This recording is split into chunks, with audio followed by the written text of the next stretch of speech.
welcome to episode 112 of Floating Through Film. This week we continue our Bunuel series with, I think these aren't chronological, obviously, because one of them is L, and of course I didn't even look up what years these are. 53, I think, for L. You know, Obscure Objects is last movie, 77. Damn. 24 years apart. But it's kind of crazy because watching them this time. Oh, let me introduce my host here, Blake. What's up? Don't forget about me. And Luke. Hello. But yeah, watching them this time, I just couldn't help notice the similarities even more. Oh, no, there's definitely a lot of similarities. Yeah, that damn 24. I was thinking like 15 years. I wasn't even thinking that long. It's a long ass time. Yeah, It's crazy. So, but yeah, let me just put it up. What are you guys' initial thoughts on these? No, I was the same way. So this is my first time watching both of these, and okay. I watched the first one like a week ago, and then the first one, that Obscure Object of Desire, and then I watched L today. And while I'm watching L, I was like, this is basically the same movie, except it's told from like a different point of view. It's like two sides of the same coin. Yeah, because like the Obscure Object of Desire is like told from the husband's point of view, and a lot of L is told from the wife's point of view.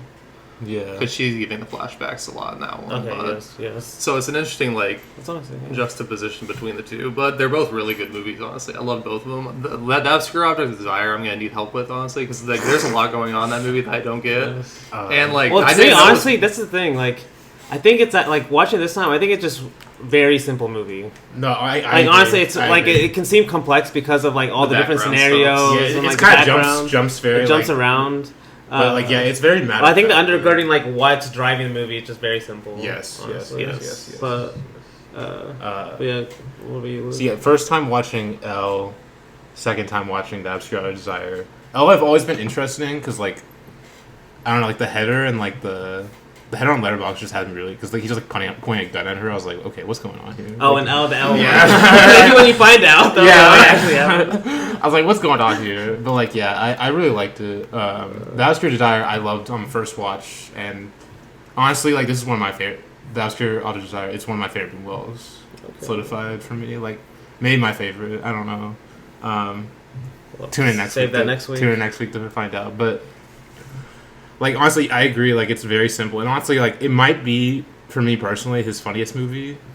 Like, especially... L or Obscure Object? Obscure Object. Like, oh my god. There's just... But it's also just, like...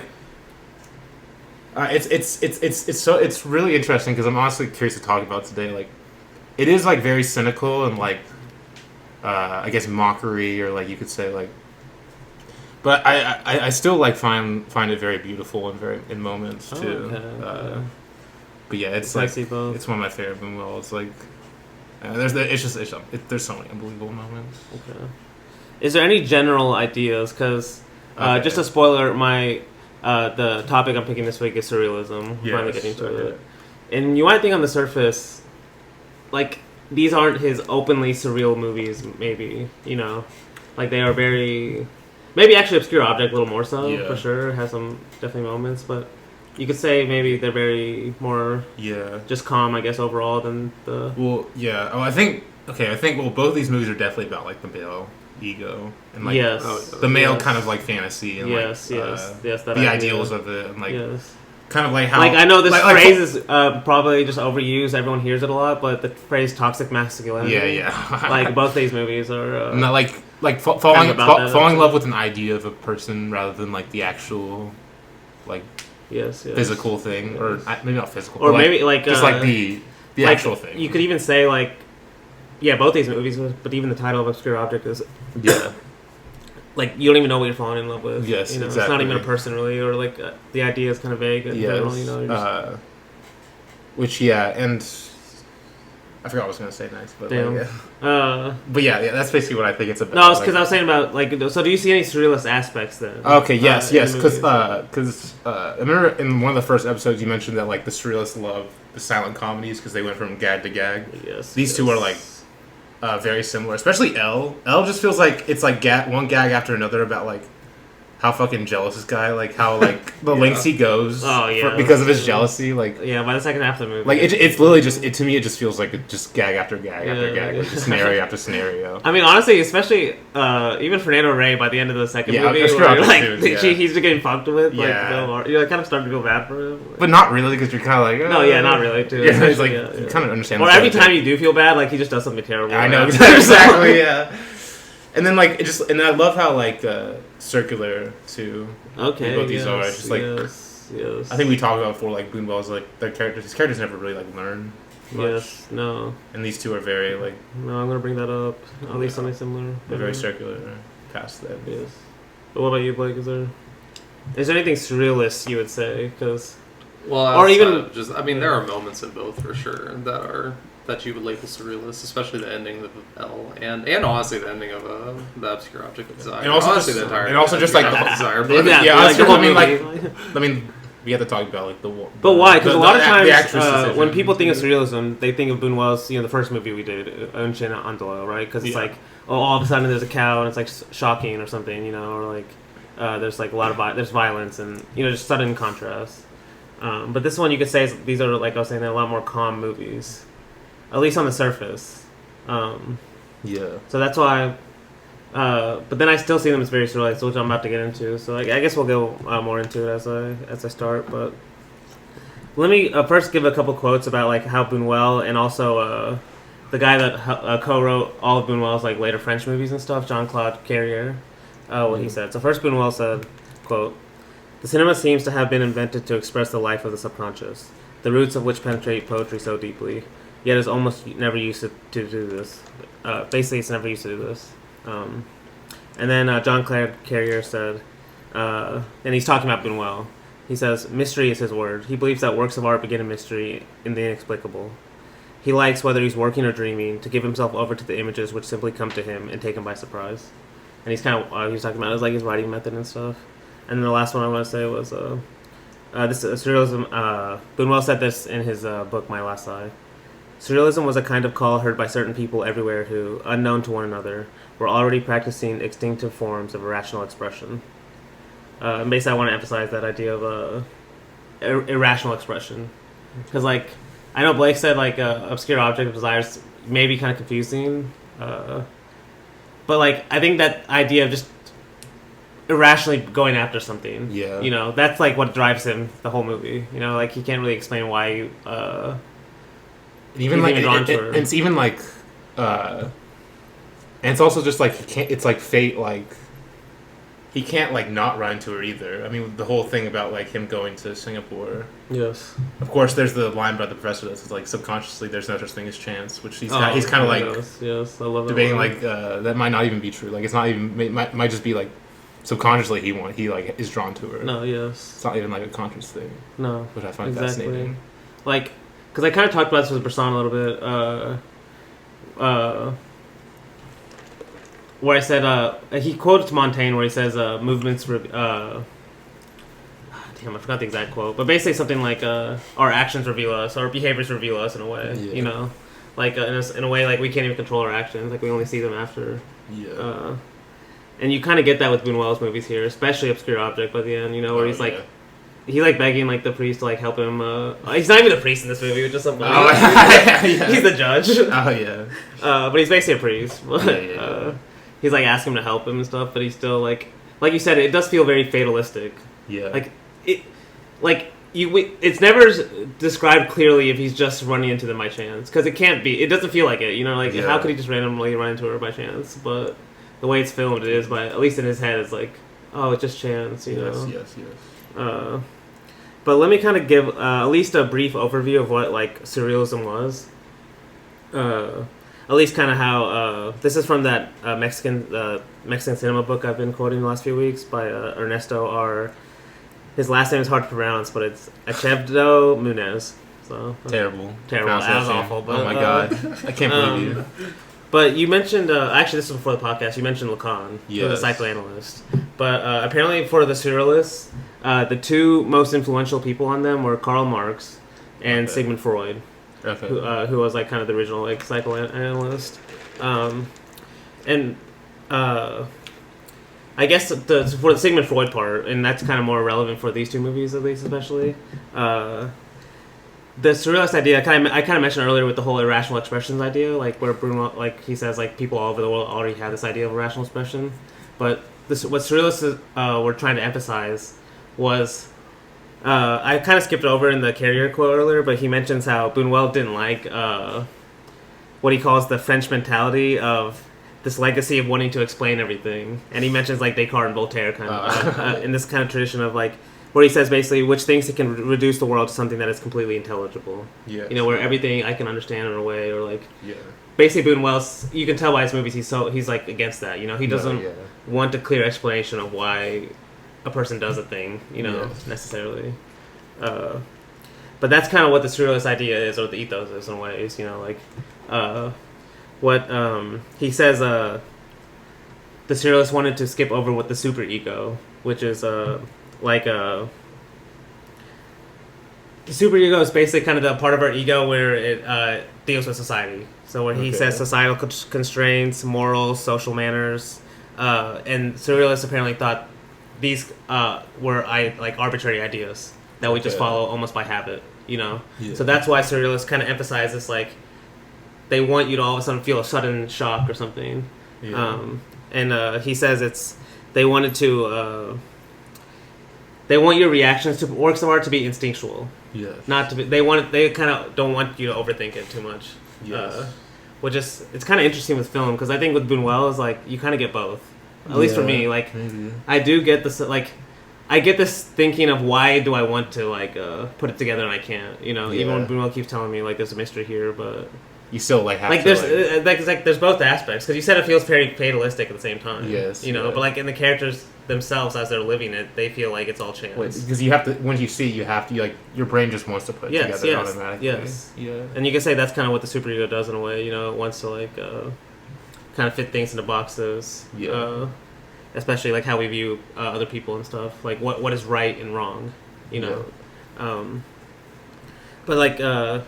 And the last thing I wanted to point out, just with surrealism as a whole, and like why it kind of connects to Bunuel, is like apparently one of their goals. And I mentioned how their two biggest influences was Marx and Freud, and apparently their two biggest goals was to kind of they thought we needed equally a revolution in the economic society and psychological. And so that's why they kind of emphasize those two aspects. You know, Marx is like the economic revolution they would want, especially because this is happening in like the 1910s, 1920s, you know. But then also Freud is the way to break. Like Freud is known as kind of introducing the unconscious to basically therapy, you know, that's and psychoanalysis and stuff. But so I always thought that's interesting, like because Bunuel, you get the economic sides, like especially with the Mexican movies, I feel like we got some of that more. Yeah. But in these movies, they're kind of in the background, like just like here and there you see them, you know. Yeah. But this one, I feel like they're more about the breaking free of the psychological, you know. Because I mentioned last week how with the two religious movies, like Bunuel, you could say like he sees religion as kind of another aspect of superego, you know, where it kind of defines right and wrongs for us in a way that like he would say it's not natural.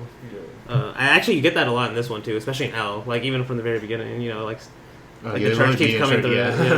Honestly, it's like such a funny scene too.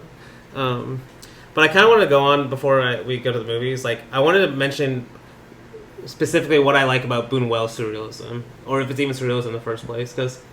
I mean, it's kind of crazy how often you still hear people use like the word surrealist for a movie and something, like especially if it's like something crazy happens all of a sudden, you know, or there's like a crazy dream sequence or something like that. It'll be like, oh, that was so surrealist. Like, would you say like surrealist and dreamlike are like the same? I guess you're probably not saying that. That's what for me it's not like it can be. Okay. Maybe like pointing out how life. To me, a surrealist would try to point out how life itself has like a dreamlike quality to it. Okay. You know. Yeah. But like to kind of emphasize Bunuel's surrealism, I was going to mention a few different people, but first I wanted to mention because it's funny you mentioned this. You brought up the silent comedies. Yeah. Because I wanted to mention how I think I mentioned maybe on the first week, but how when Bunuel was a critic, he mentioned how he said Buster Keaton, Lloyd, Charlie Chaplin, and some of the other silent comedies, he considered them to be the only surrealist equivalent in the cinema at the time. Yeah. And then Paul Began, I mentioned him a previous week. He says, I'll quote, "For a surrealist, reality is composed of both conscious and subconscious experience, without privileging one over the other, or even attempting to distinguish between the two." Yeah. So, like, if you think about Buñuel's films, like, you'll see, like the ending of L is a great example of, like, this idea of the conscious and subconscious, like, being equal, like, where he's, like, in the church, like, kind of going crazy. Yeah. And, like, we get the cuts back and forth of the people laughing, but then they're not laughing, and they're laughing, you know? Yeah. Like in his mind, it's, like, the exact same, you know? Yeah, yeah, but, like, one is conscious and one is subconscious, you could say, in a way.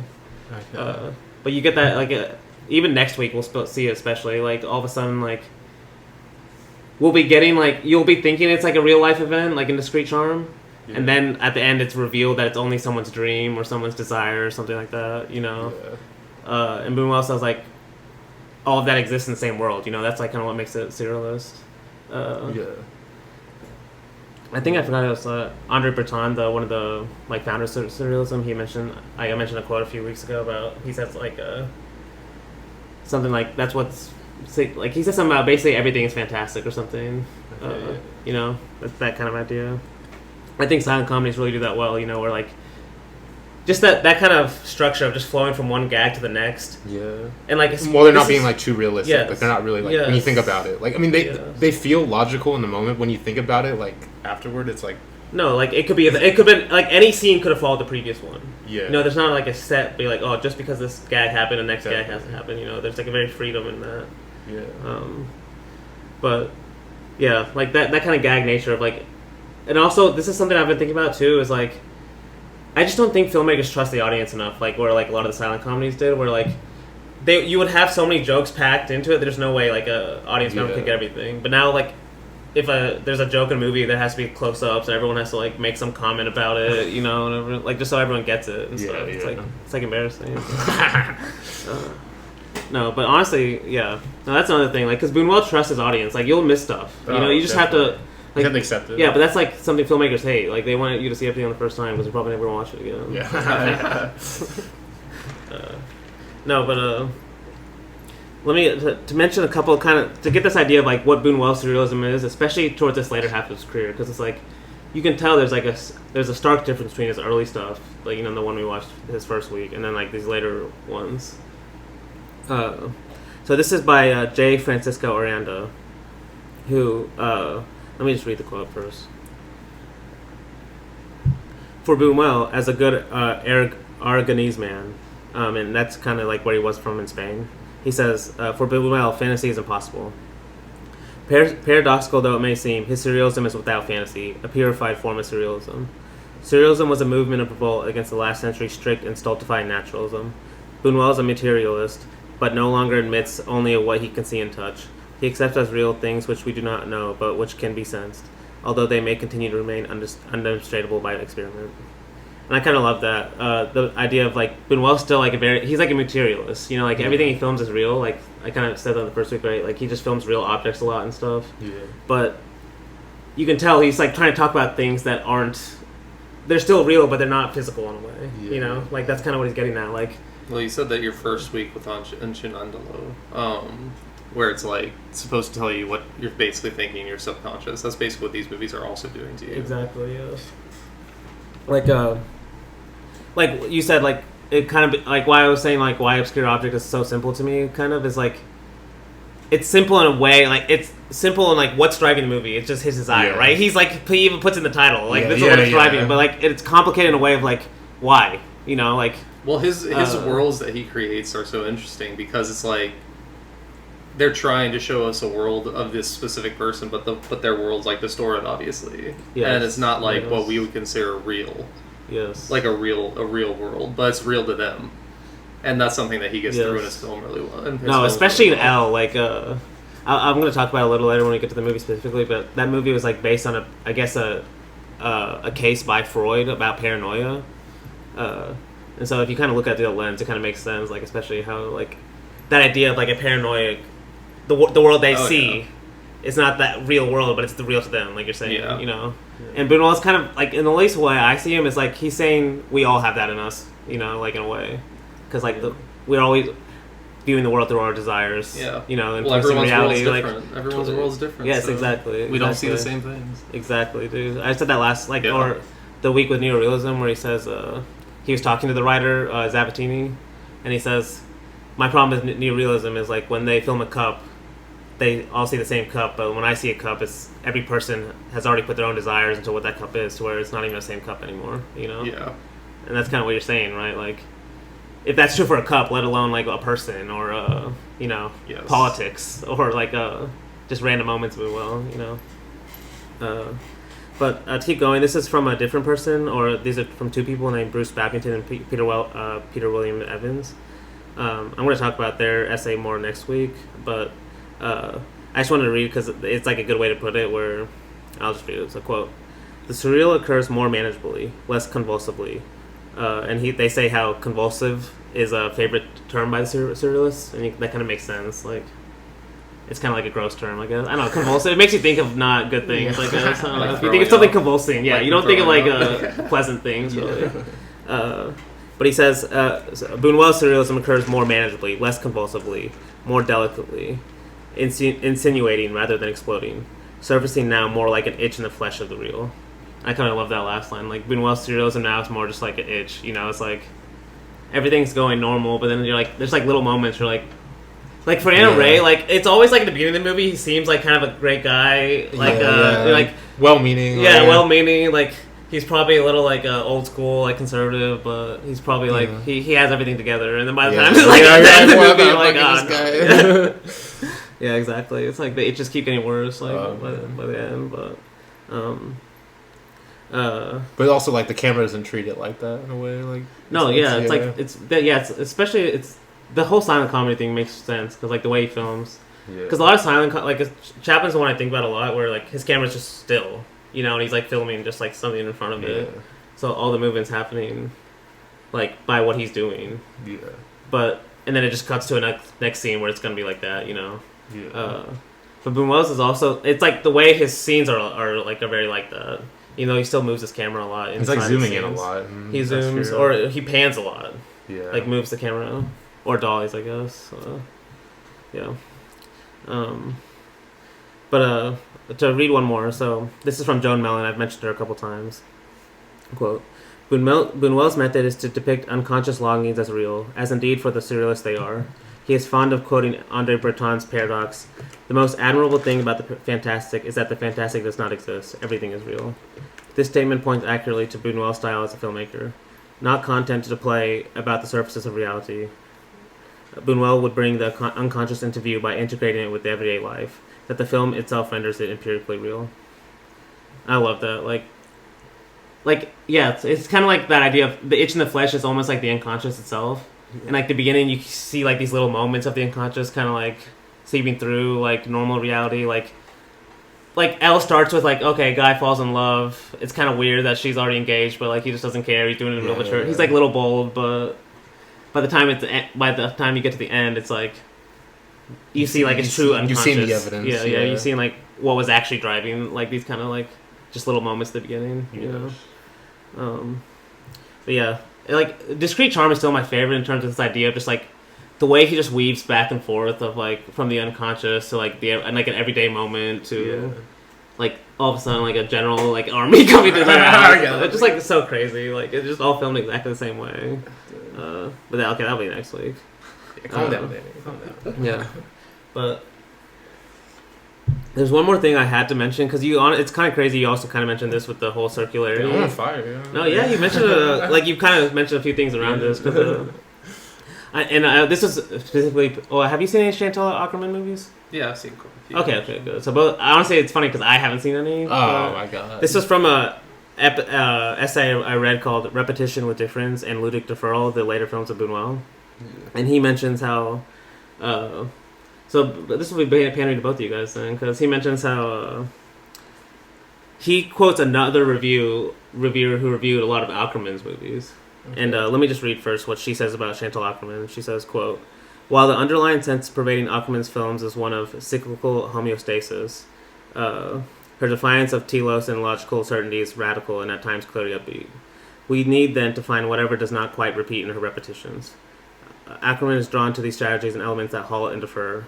If logical meaning is corroded, other meanings subsist in layered or hybrid forms. Especially that second line I said, we need then to find whatever does not quite repeat in her repetitions. That's like kind of amazing because like that's basically how I view like especially like great directors like Ozu or something like on the surface you're like, oh, they make the same movie, you know, they repeat everything, but like what makes them so special in a way is like finding like the differences of like why they're not the exact same, you know. Yes, okay. And so she's talking about from Chantal Ackerman's perspective, her kind of repetitions. I think it's he actually mentions this. The guy that wrote this essay, Ian Olney, he says how her repetitions, you could say, are more hyper realist. And he also says someone who Godard. He mentions also Godard and like Andy Warhol, someone who to the extreme of like that. I don't want to go too far into what hyper realist repetition means because that's its own topic. But he's comparing that to Bunuel's, who he says Bunuel has more surrealist repetitions. Damn, that actually makes a lot of sense. No, it does. It does. Like, yeah. You go ahead. You need to watch some more Ackerman. That's what I'm saying. No, I definitely do. Like, I 100% do. Yeah. No, she. I didn't even think about this. She does use a lot of repetition. Oh yeah, I mean, Jean Dimon's like obviously the obvious one, but like probably that's my favorite from Ackerman. Talk about or no, that's a Godard movie. Fuck it. What's it? Fuck. That's why you gotta memorize the English title. What the fuck is the English title? Hold on. I got this. It's like Tout Unui. People listening hopefully will know what you're talking about. They do not know. I don't know what he's talking about. No. Her film in 1982, A Whole Night is the name. Okay. But it's literally just like a whole movie of just like different people, like kind of like I guess you could. I think it's insinuated it's basically like people in love, but it's just like they just like it's just moments of them like meeting and departing from each other at night. Yes, and it's like it's more. It's like. That sounds very simple, but like with the way she does it, it's like amazing. But like, there's a lot of repetition in it. And she uses it a lot. And then, because that line, whatever does not quite repeat in her repetitions, you know. Yes. Because like, it almost makes it more interesting. Like if you like Ozu said, he just wants to find different ways to paint the same rose, kind of like that idea of okay, so then what are they finding different every time? Exactly. You know. Yeah. Which I mean, obviously Jean Dielman's like. The obvious one there, I feel like people will think of, which it deserves that. Like, especially when I say hyper realist, that's what I mean. Yeah. Because it's like 3 days of this woman's life doing chores, but like something is different each day. It's like keeps getting like you see just kind of the breakdown of it in that way, which I guess is similar to Bunuel. You kind of see the breakdown of it. I didn't even think about that's actually damn. That's like that's why he says fuck damn. Because let me read Ian Olney what he says. What Bunuel differs is he says quote. Repetitions in Buñuel's films, I would argue, are surrealist. That is, they are linked with dynamic, unpredictable play of mystery and chance, with the eruption of subjective fantasy and unconscious desires into reality. And so basically, like, we see this repetition of the films, like to me, the best example, especially of obscure object, is like, they keep meeting, but it's like never explained. It's like, it's the way it's not explained is very surrealist, you know? Exactly, yeah. Like, they keep meeting in these different places, like, she's like in a different like role or like a job or like just some random it's like even the psychologist like so it's like really obviously like you know you weren't gonna go to Singapore you just went to like her hometown and he's like oh wow how do you know that? Everyone's like shocked that he knows that and stuff. No but yeah I'm sure we'll find some other examples too of that but like that's basically what I had. Okay, listen one more thing, because maybe you guys can say more about Chantal Ackerman, because she mentioned that in that quote from the review of Ackerman's film, she mentions also how Ackerman is drawn to these strategies and elements that halt and defer. If you know, I'm always this whole idea of like being against linear narrative, against convergence. You know, this idea of like a movie has to have like this kind of like third act climax and stuff like that. Yeah, like. The idea of creating a film about repetitions is in a way you're kind of you're stopping that. Think about how Obscure Object ends. It's like you think we're gonna get some conclusion. Yeah, They're back in the same cycle. You know? Exactly. Yes. And like, yes. yeah, and like things keep getting worse too. Like every Yeah. time they get back together, things get worse. You know, that's Exactly. the difference in the repetition. But it's like, then why can't they stop? You know, Yeah, like that's the mystery. Yes, yeah, that's the mystery in a way. Yes. Yes. And let me just read this quote. So, quote, Bunuel does indeed employ repetition in his later films to combat finality that accompanies traditional narrative closure. Through repetition with difference, he playfully defers such closure indefinitely, extending the process of being and becoming beyond the boundaries of filmic space, into the streets, in our very lives where he invites us to follow. I just thought it was a great way to say that. But yeah. Wait, have you seen Jean Diamond, Blake? No, I haven't seen Jean Diamond. News from Home? Huh? News from Home? I think I might have seen that one. I've seen No Home Movie for sure. I've seen like 7, but I think a lot of them are. Damn, this guy's seen several. He's seen all like the deep cut, like random deep cuts. Hipster, of course. Never yeah. watched John Diamond though. I've watched the greatest film of all documentary time. once. Okay, maybe. Who knows? I mean, I could see. According to Science Song. It's amazing. It just, I don't know. It's just a different topic, but like that movie, for that movie to exist and be a good movie, a lot of movies have to exist before that. That's why it's hard for me to say it's the greatest movie, because like, You can say that if about, you like, showed all an movies. alien that movie, like they'd have no idea. Like You could what's say that going about on. like all movies though.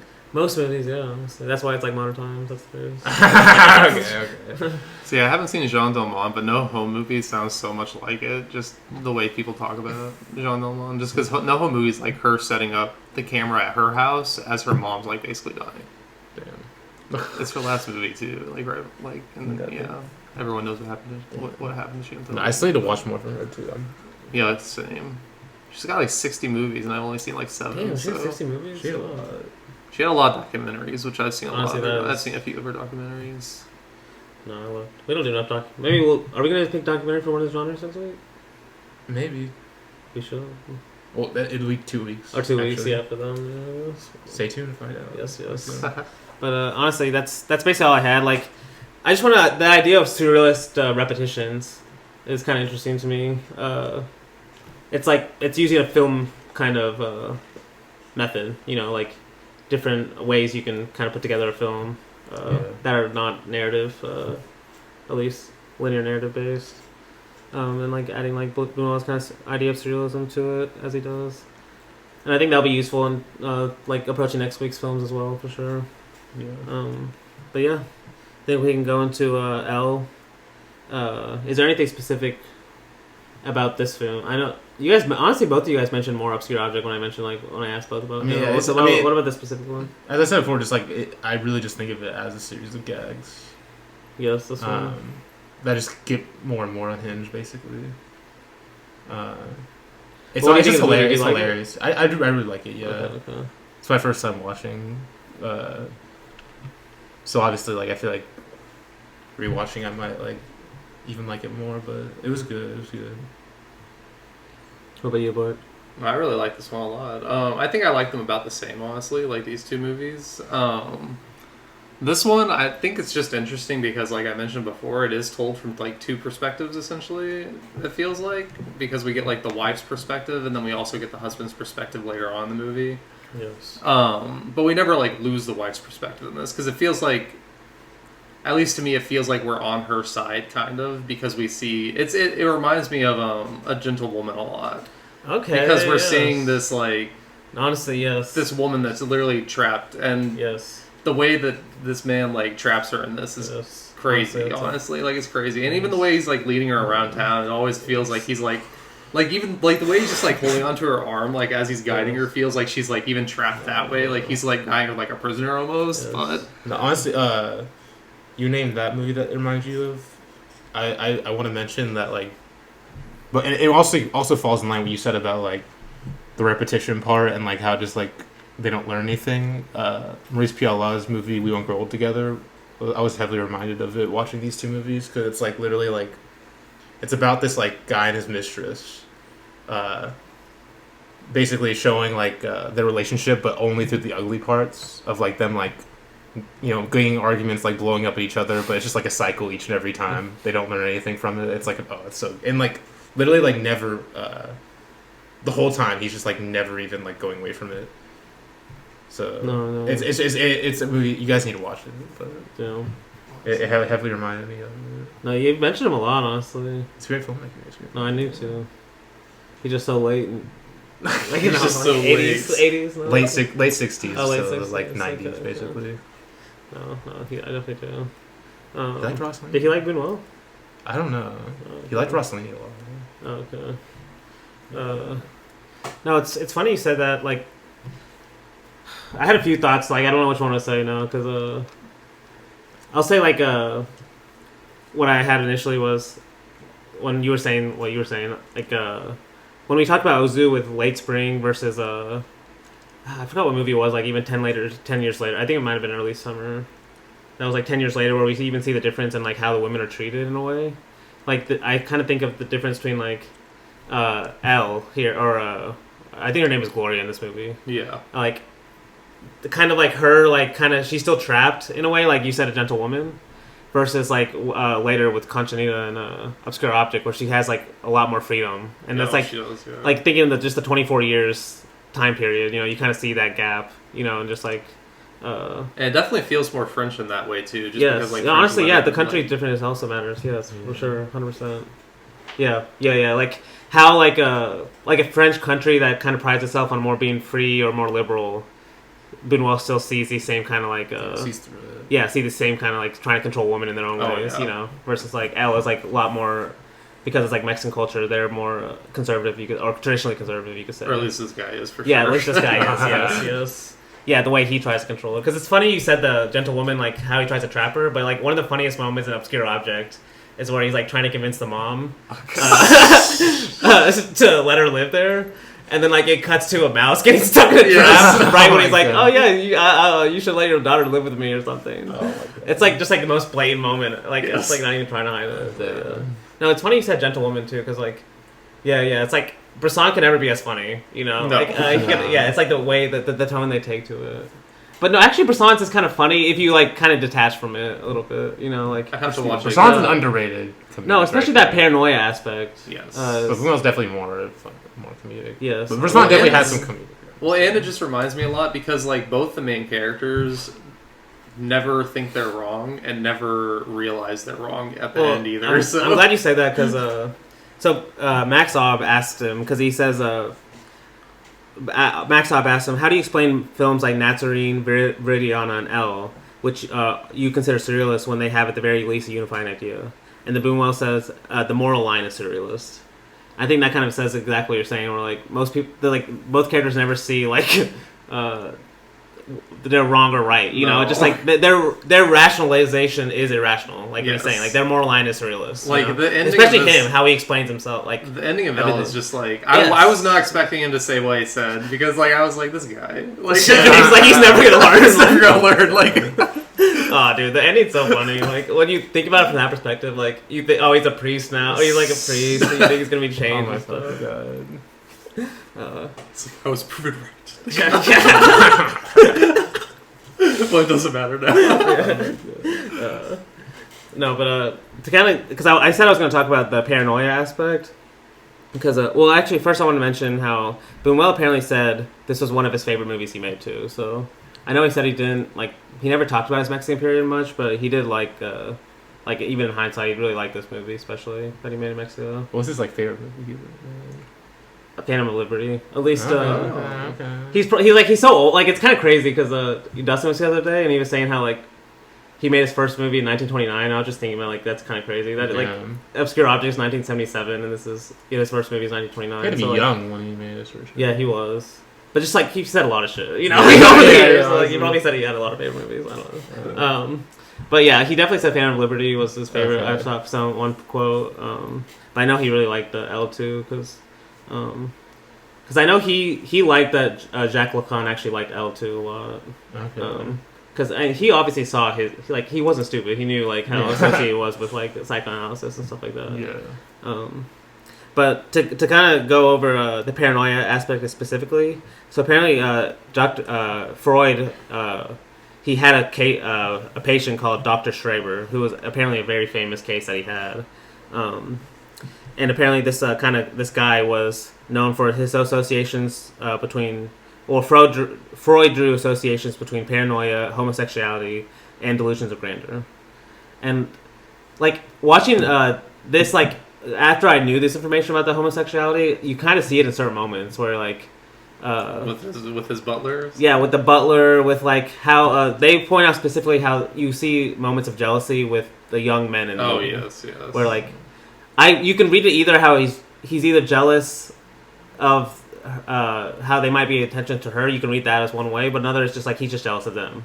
Yeah. And apparently, like, there's a lot of readings of that over the years of people making that kind of argument. And the guy I'm getting this from, Ernesto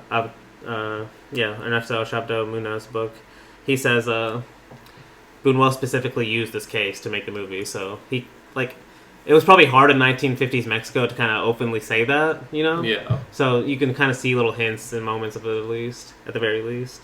But then I kind of mentioned earlier about this idea of like, I mean, we're still hearing all the time today, and almost like just like overused now, the phrase toxic masculinity.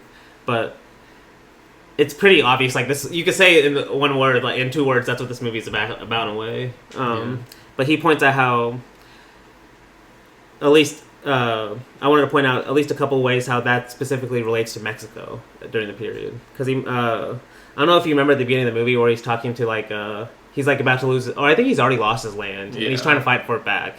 But that's kind of like a significant aspect of the period where, like during this time, there was a lot of like old families that were just basically getting their land taken and given away because like it was like old. It was from the old tradition, you know, not from New Mexico, I guess, as it was the country. Basically, like, even like land claims from I guess in the movie he's making claims from the 1700s or something. Like, damn. And then. So that idea of like old family or old money versus like new industry, you kind of see like little aspects of in the movie because like the first person she's marrying is an engineer, and then we see it later with the lawyer too, who's also like a young guy, like 2 like more modern jobs versus like he's just like a old aristocrat. And Raul's a what now? It was Raul again. He's the engineer. Oh, he's the engineer. Yeah. And because he kind of makes the point that you kind of see this in a lot of movies, a lot of Buñuel's movies, this kind of contrast between like the old man or the old aristocrat versus the young man who's also like a more modern day worker, and you kind of see the clash. Like it's like one of my favorite moments in this movie where he gets punched. Like he it's like because he goes in for a slap, yes. So it's like the more gentlemanly like aristocrat way, and then he just gets punched in the face like right after. It's just so funny because have you guys seen Tristana? I have. It's been a while though. Oh, okay. Because the same thing happens in Tristana too. The exact same thing. He like goes in for a slap and then he gets punched immediately after. But like that's just kind of like that's definitely Buñuel's making this kind of joke. You know, like the old money or the old guard kind of just getting kicked out by like this new industry in a way. But yeah. And then one more thing I wanted to mention, kind of just this is from a different. I actually forgot what I say this, but anyway, they make the point how you could, especially with both these movies, it's a good way to read them as, in Buñuel's fictional case studies, he doubles as both demented patient and authorial analyst. That's kind of a funny way to say it. It's like, you can't help, like Buñuel, we obviously watch the movie and we know he's the director, but we can't also help seeing him as Fernando Rey or, I forgot what the actor was in L, but, you know, it's like, it's just like it's so obvious that he's using him in a way as like a surrogate. In a way, like a surrogate. You know, like that's how Fellini uses surrogates in a way. Yeah. Because it's funny. So I mentioned how he doubles as both demented patient and analyst. So to first talk about how he sees himself as a patient in the movies, apparently his wife said of all Buñuel's movies, Elle is the most accurate portrayal of who Bunuel was. There's that famous. There's that famous picture of her pointing a gun at him at the table. Yes. Honestly, I might have to use that one now. Damn. I was gonna use like the picture of that's Dali painted of Bunuel. Yeah. I was doing surrealism, but that might be better. That's an iconic photo. Especially for L. Like that's like my perfect. God. Okay, I don't know the context behind that either. It just makes it better. Honestly. That picture? Yeah. I don't know. It's probably just like a. Is it a photo shoot? Yeah, it was a photo shoot. What? You thought they captured it live or something? I don't know. Paparazzi right behind. Oh my God. It just, I don't know. It just has that vibe. I don't know. It's just a weird vibe. No, but that is like, yeah, it just makes you think. You know, like yeah, what her saying that is funny, but But then, so that's like the patient side, you could say. But then also, as authorial analyst, I mentioned earlier Jacques Lacan, a famous psychoanalyst. He said this was, an accurate case study of paranoia, basically. So you could say, like, it kind of makes sense even from just two different aspects of the movie itself, like his personal side, his wife, and then also like the more therapy or psychoanalyst side is also kind of admitting it. So I just kind of like that. But yeah, that's all I basically had to say on the movie before we. But do you like this movie? Oh yeah. I love it. Yeah. Like was it like top tier Bunuel or like? Yes. Everything is top tier. Okay, come on now. Like top 10 or what? Oh, okay, top 5. No. Okay. No, but yeah, it is. It's the same tier though. Okay, we're done. We're done. It might not be a 5 though. That's why I'm like. Oh, so it's not top tier. No, it is. We got him. But ladies and gentlemen, which one of these do you like better though? I think Obscure Object, just because of like how crazy it is. Yeah, I think. I definitely like it. Then maybe just a little bit more. Okay. As we go through it, maybe by the time we get to the end of this movie reviewing, I'll be like, never mind. Because there are some really funny moments in this. There's some great do you guys remember how it stars? At the church, right? Yes. Because I remember last week how I mentioned how like Bunuel like this kind of clash between the erotic and the sense of sin in Christianity. Yeah. And especially during like the beginning parts of this movie, is like it's almost like blatant how he's trying to clash these two because. It like just it's so funny. Like it's like this normal church service, and all of a sudden we get like the camera's like gaze of like his eyes of like going across all the feet, and then like it stops on her feet and it comes back. Oh my god! Because I'll have to show you guys the pictures later, but there's a moment and also an Obscure Object where he hangs on her feet the exact same way. Okay, yeah. It's like almost it's clear that he's trying to like show the same shot almost. I don't know. I'm saying I'm pretty sure Bunuel's a Tarantino guy, foot fetish guy. He's a lot more subtle about it, but we see him in a few of his movies. Because those jokes are have you heard what Hitchcock said about Bunuel, or one of his movies that he always remembered? I know. I'm sure Hitchcock loved him. Yeah. Or at least he'd love it, but he wouldn't admit it. I don't know. You haven't seen Tristana anyway, but anyway, there's like I don't want to spoil it, but there's a leg. There's basically an important leg thing. Okay. And so apparently when Hitchcock came up to Bunuel one time, he's just like, that leg. You just like yell that leg.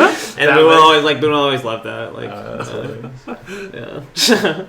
I mean, it would make more sense if you guys know what I'm talking about. Because Hitchcock's films are a lot about like the subconscious too. Yes, or at least like certain of his. No, because if you think about what a fetish is, it's almost like. And a lot of times they were very like he didn't even mean for it to be that way. It's just like.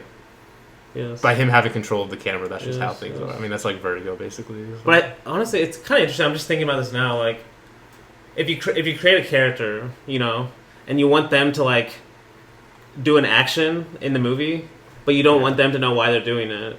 You just give them like a certain fetish object or something. Like usually it's a woman. Yeah. You have like in Vertigo, it's like chasing a woman or something.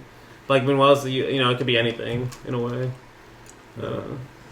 No, because Hitchcock's kind of interesting. Like you don't think of him like that initially, but then when you start thinking about like why his characters are doing what they do, once you read more into it, you can enjoy him on multiple different levels. You can see him on the surface. You can just watch the plot happening, kind of.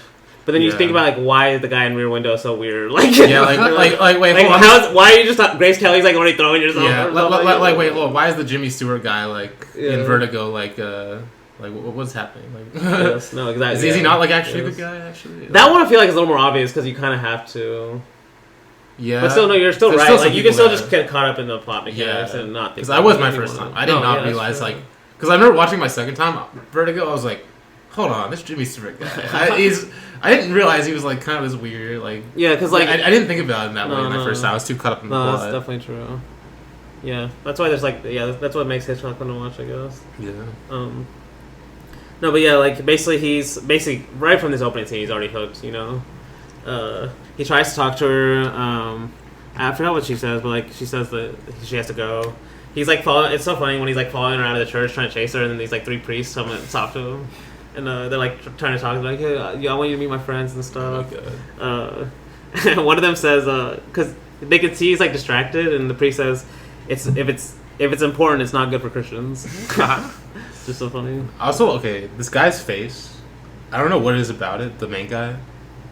There's something about his face This guy? Yeah, or just the main guy in the movie. Let me see what his name Francisco. is. I don't know. There's something I Francisco, can't yeah. pinpoint it, but there's something about it that just like makes this movie for me.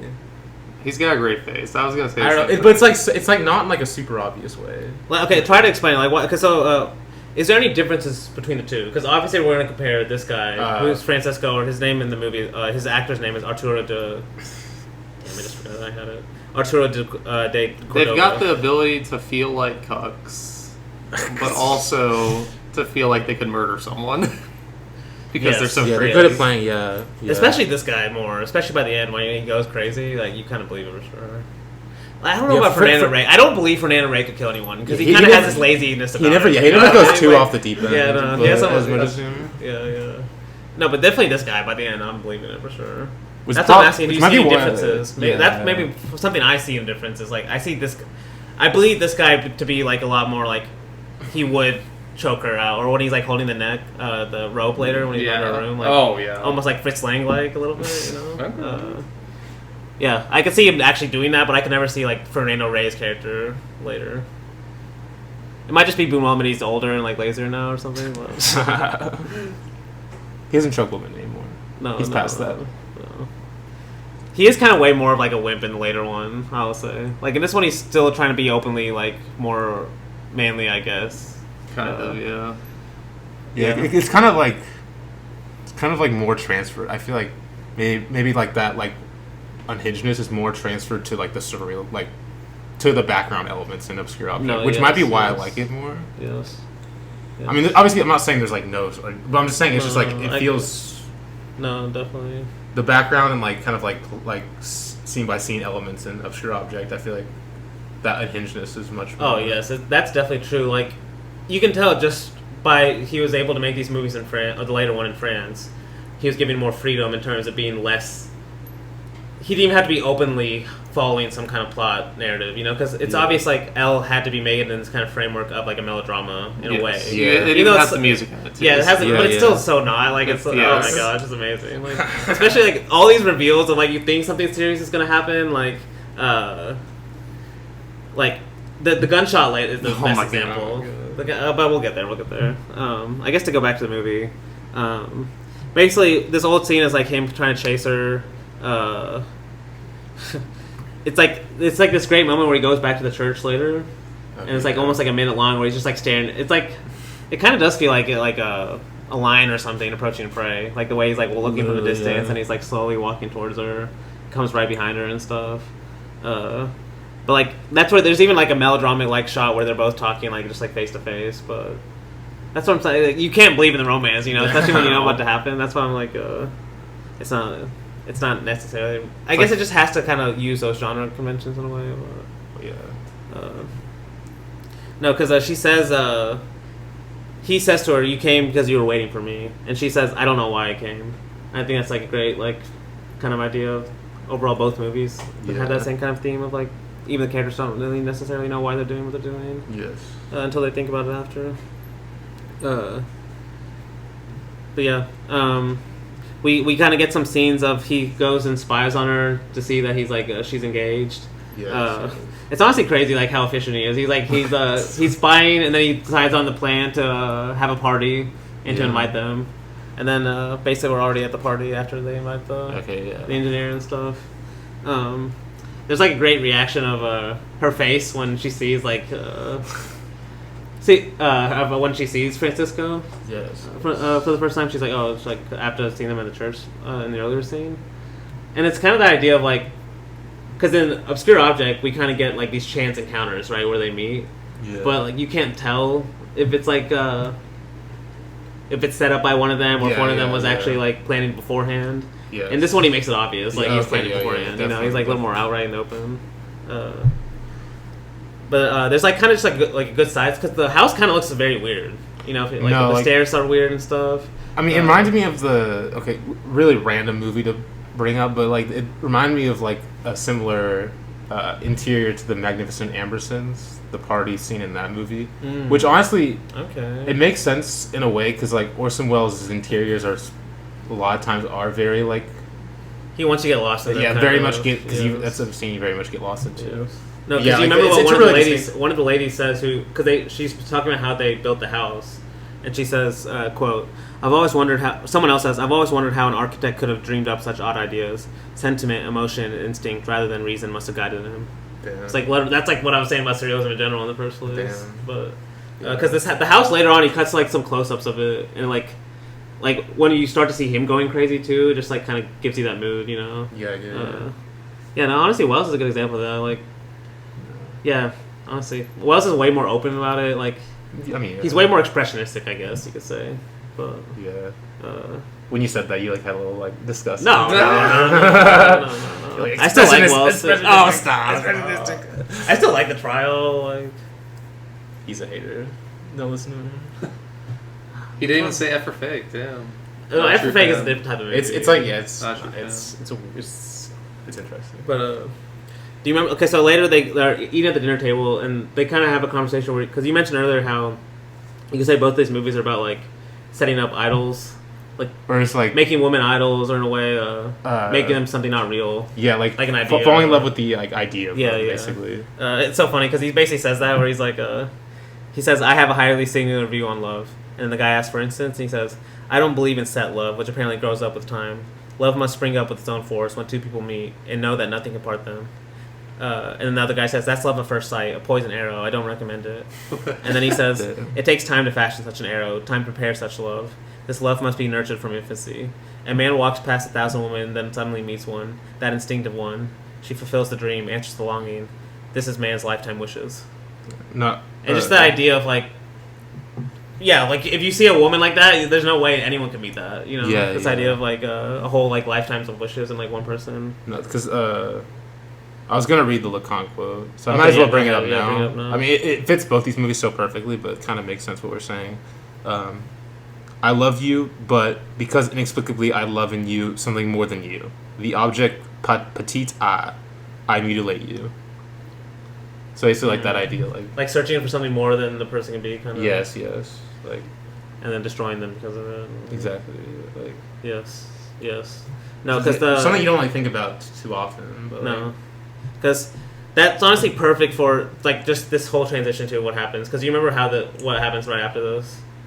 So basically, like he's already given this speech of well, actually, there's more like there's a little more in the party where like they go outside in the garden together and they're talking and they kiss, and that kind of gives us the moment. Like that's a melodramatic moment. Okay, they're falling in love. yeah. But do you remember how it cuts? It cuts to there's like an explosion. We hear like an explosion, like where it's like implied where the engineer works and stuff. Okay, yeah. Kind of like saying like, I think he's trying to say how that relationship was blown up in a way, maybe. Yeah. Because then it cuts to. It's honestly like one of the most crazy kind of transitions because we just get the scene of them kissing, Yeah. right? And so we think, okay, now they're gonna be married and stuff. But then it cuts to her; she's waiting on the street, you know, like running away from him. The engineer picks her up, and then she's like, "I'm already like." She's basically the way they're talking, like they both already know that she's already married to him. Yeah. So like he skipped all that marriage, honeymoon phase, and now we're back in real time where she's running away from him. Basically, we basically skipped like the whole movie in a way, like in terms of like how the most like a natural progression where it'd be like we see all the tension moments that leads to her running away from the church tower at the end. But like he just skips to that ending right now, and then he goes back to tell it in flashback. Damn, you know? yeah. It's the anti-Cassavetes. They're way different filmmakers. Well, yeah, they're trying to do different things Yeah, for sure. different Because like Cassavetes is like really interested in those like specific moments. You could say in a way, Yes. like how those lead up to it. Way worse. No, I'm kidding. No, I'm kidding. Let's stop. Damn. No, it's honestly crazy because it's like so simple in a way because it's like it's almost like as a joke because you think that you can't like if you watch it for the first time you might know if the engineer and her are still together, you know, because we just saw them kiss in secret, so it could be the next day or something. Like she's like it could all be like it's in a way because she's like kind of like looking in both places like she's running away or like she's hiding, so she could be hiding from like a secret relationship from him or something, but then it just cuts to like oh no they're still married, she's already married to him and she already doesn't like him. Yeah. Damn, I didn't think about that. That's good. Because she says they all love and respect him. They don't know what he's really like. You know, and like another movie would be like that's what the ending conclusion would be. You know, like her finding that out. But she's saying that basically like right after they kiss is like no, that's basically already true, you know. In like film time anyway. And then she says, my first surprise came on our honeymoon, and that's when we go back to the honeymoon. And then it goes back to the flashback of basically already like she says she kind of it's revealed basically from the honeymoon. Well, if you're watching from the film, it's kind of revealed already from the beginning. Like, you already know this guy's kind of not a great guy, even before they get married or anything. Like, I kind of skipped it over from the beginning, but we get that opening scene of the maid running away from the house at the beginning because she's like, it's implied that she's getting raped by the butler, and then he comes up and he's just like, just don't do that again, you know. Yeah. But and then he says also fire the maid too. So basically, like. You know, fuck this fuck this guy. Yeah, but like, kind of is like showing like what he values. You know, like a man can do different things than women, basically, in a way. Yeah. He values appearance. I feel like an appearance. Yeah. But yeah, so they're on their honeymoon and stuff, and like right after they kiss, like. He's like already thinking about other men. He's like, who else have you kissed? It's honestly insane. You're saying like thinking about other men just makes it like honestly makes it like no, that's exactly those elements like that homosexuality elements too. Because that's what it's like. Yeah, you can see it either way. You know, like damn. Because she says, "Are you crazy? Why do you imagine such things?" And you can say because like that paranoid aspect makes sense as a case study because you can see like. His imagination is just going crazy. Like every time he even comes near, like you think he's already got what he wanted, and that's when his imagination goes crazy in a way. Yes. You know, like he can't in a way have what he wants. Exactly. I mean, yeah. I guess that's what makes it obscure object. You know. I mean, there's a quote in the obscure object that like basically was it like if I give you what you want, like you won't love me anymore. It's like kind of that same idea. Like he doesn't want what he wants in a way. Cause, no, it's kind of just this idea of like, I mean, this is true even today with men, like policing their past, like not, you know, and honestly, just like valuing the chase more than like, super caught up in the chase, but being hypocritical about it, like, exactly, being proud as a man of it, but like if a woman even had one other guy, like he's like freaking out about it, exactly. You know? No, it's kind of crazy because I don't think we ever see them sleep together or anything. Oh, maybe I think he actually rapes her at one point, or it's kind of implied like he assaults her anyway later. But I guess it's more directly like he more directly shows that in Obscure Object, that part of it. Oh yeah. But then honestly, this is like it's like one of the funnier subtle jokes in the movie where they're on their honeymoon, and every time we see them taking pictures. It's always her taking pictures of him. There's like a montage. Oh my! Because you remember it happens in Obscure Object too. I don't remember. Where there's one shot where it's Conchita taking a picture of him and he's just like smiling. Yes, no, I do remember. But then he's like, "I'll take a picture of you later," and they keep walking. Yes. It's like, oh, this fucking guy. Like, see, there's like these little moments of like you can tell he's a dick. Like, it's not only like big moments, you know. It's like just even these little moments you still see like. You know, like the unconscious come out. You could say, well, this one's like even worse because he's like, we'll go somewhere. We'll go to this next place and I'll take your picture there. This one's kind of shitty anyway, basically. And then he goes to the other place. It's like, let's just go eat. It's like this guy's not thinking about it at all. You know? No, it's so funny. No, that's why like when he does it in Obscure Object too, like made me laugh so hard because in Obscure Object is so funny. He's like posing and smiling. Yes, it's like the biggest smile he's had the whole movie. No. But then they go to like a restaurant and they're like talking, and this is funny because she's like, she's kind of setting him up in a way because she's like, "What do you dislike about me?" Or he's setting her up because he says, "What do you dislike about me?" And she says, "Sometimes you're a bit unfair." And then he's like, "Nonsense! I don't have that fault. Few men possess so keen a sense of justice as I." Oh my god. Because he's like basically like, because she's like, "I don't want to say anything." You're like, "Great," and then he's like, "Okay, just say one thing." And I should have mentioned earlier where she says the thing she likes most about him is his self-assurance. Yeah. Which makes that so funny is like the rest of the movie is like he's not self-assured at all. Yeah, it's like disapproving that whole idea. Like he's literally right after. Man. Yes. No, because if you remember, like she says that, and then right after is when this new guy starts coming, and who he thinks is like watching her from the next table. And then he's like, "Okay, we're gonna go upstairs and eat." And then he sees the guy. Raul. Yeah, Raul. This is like where it feels very silent comedy-esque, where like they go to the room, and then of course the guy's like staying right next door, and then is this Raul too? Yeah, this is. Oh, this is the engineer. This is a. I don't know if that's why I was confused on who you were talking about the engineer because this guy's name is Raul for sure. Okay, Raul. I think this guy. I don't know. Okay, so who's the first guy she's with? I don't remember. I think that guy's an engineer. Maybe I'm. Because I remember what this guy. I remember what. Yeah, this I know guy who is, this. Yeah, this guy's Raul. But anyway, yeah, he gets this is what I was saying, where he comes up and he like slaps him, and then he gets punched in the face right after and falls. That's so good. Well, just like the look that he gives, the look that he gives like Raul whenever he like comes in, and Raul sits down, he goes over and says, "Hi guys," basically like, "Hi, hope you guys have a good dinner." And they sees the look, and he goes sit back down. No, and just like, because I always watched it like this idea of like takes one to know one. You know, where he's like seeing like he's definitely done this stuff in the past, so he sees it perfectly. You know, this guy's making it look like chance, but really it's all perfectly planned out. You know, but of course to a paranoia, like if you do that stuff, you can't help but see it in other people in a way. You know, so like to Bunuel, it doesn't even matter if this guy's actually doing it or not. I mean, you kind of mentioned that earlier. But, yeah. Like the world he's seeing at this point doesn't even matter if it's like actually true or not. Cause, exactly. Yeah. It's his reality. Yes, exactly. Like he's kind of too far gone at this point. You know. Yeah, you could say almost the whole movie is like, yeah. You mentioned this earlier, where there's like no really growth. You could say in a lot of Bunuel movies. This is definitely true. Definitely. But then we get just like some quick scenes of like, just showing like how bad of a guy he is. Like where his mom comes the mom comes to visit once, and he doesn't even let her see her. He's just like, I have to go upstairs, and then just keeps her there.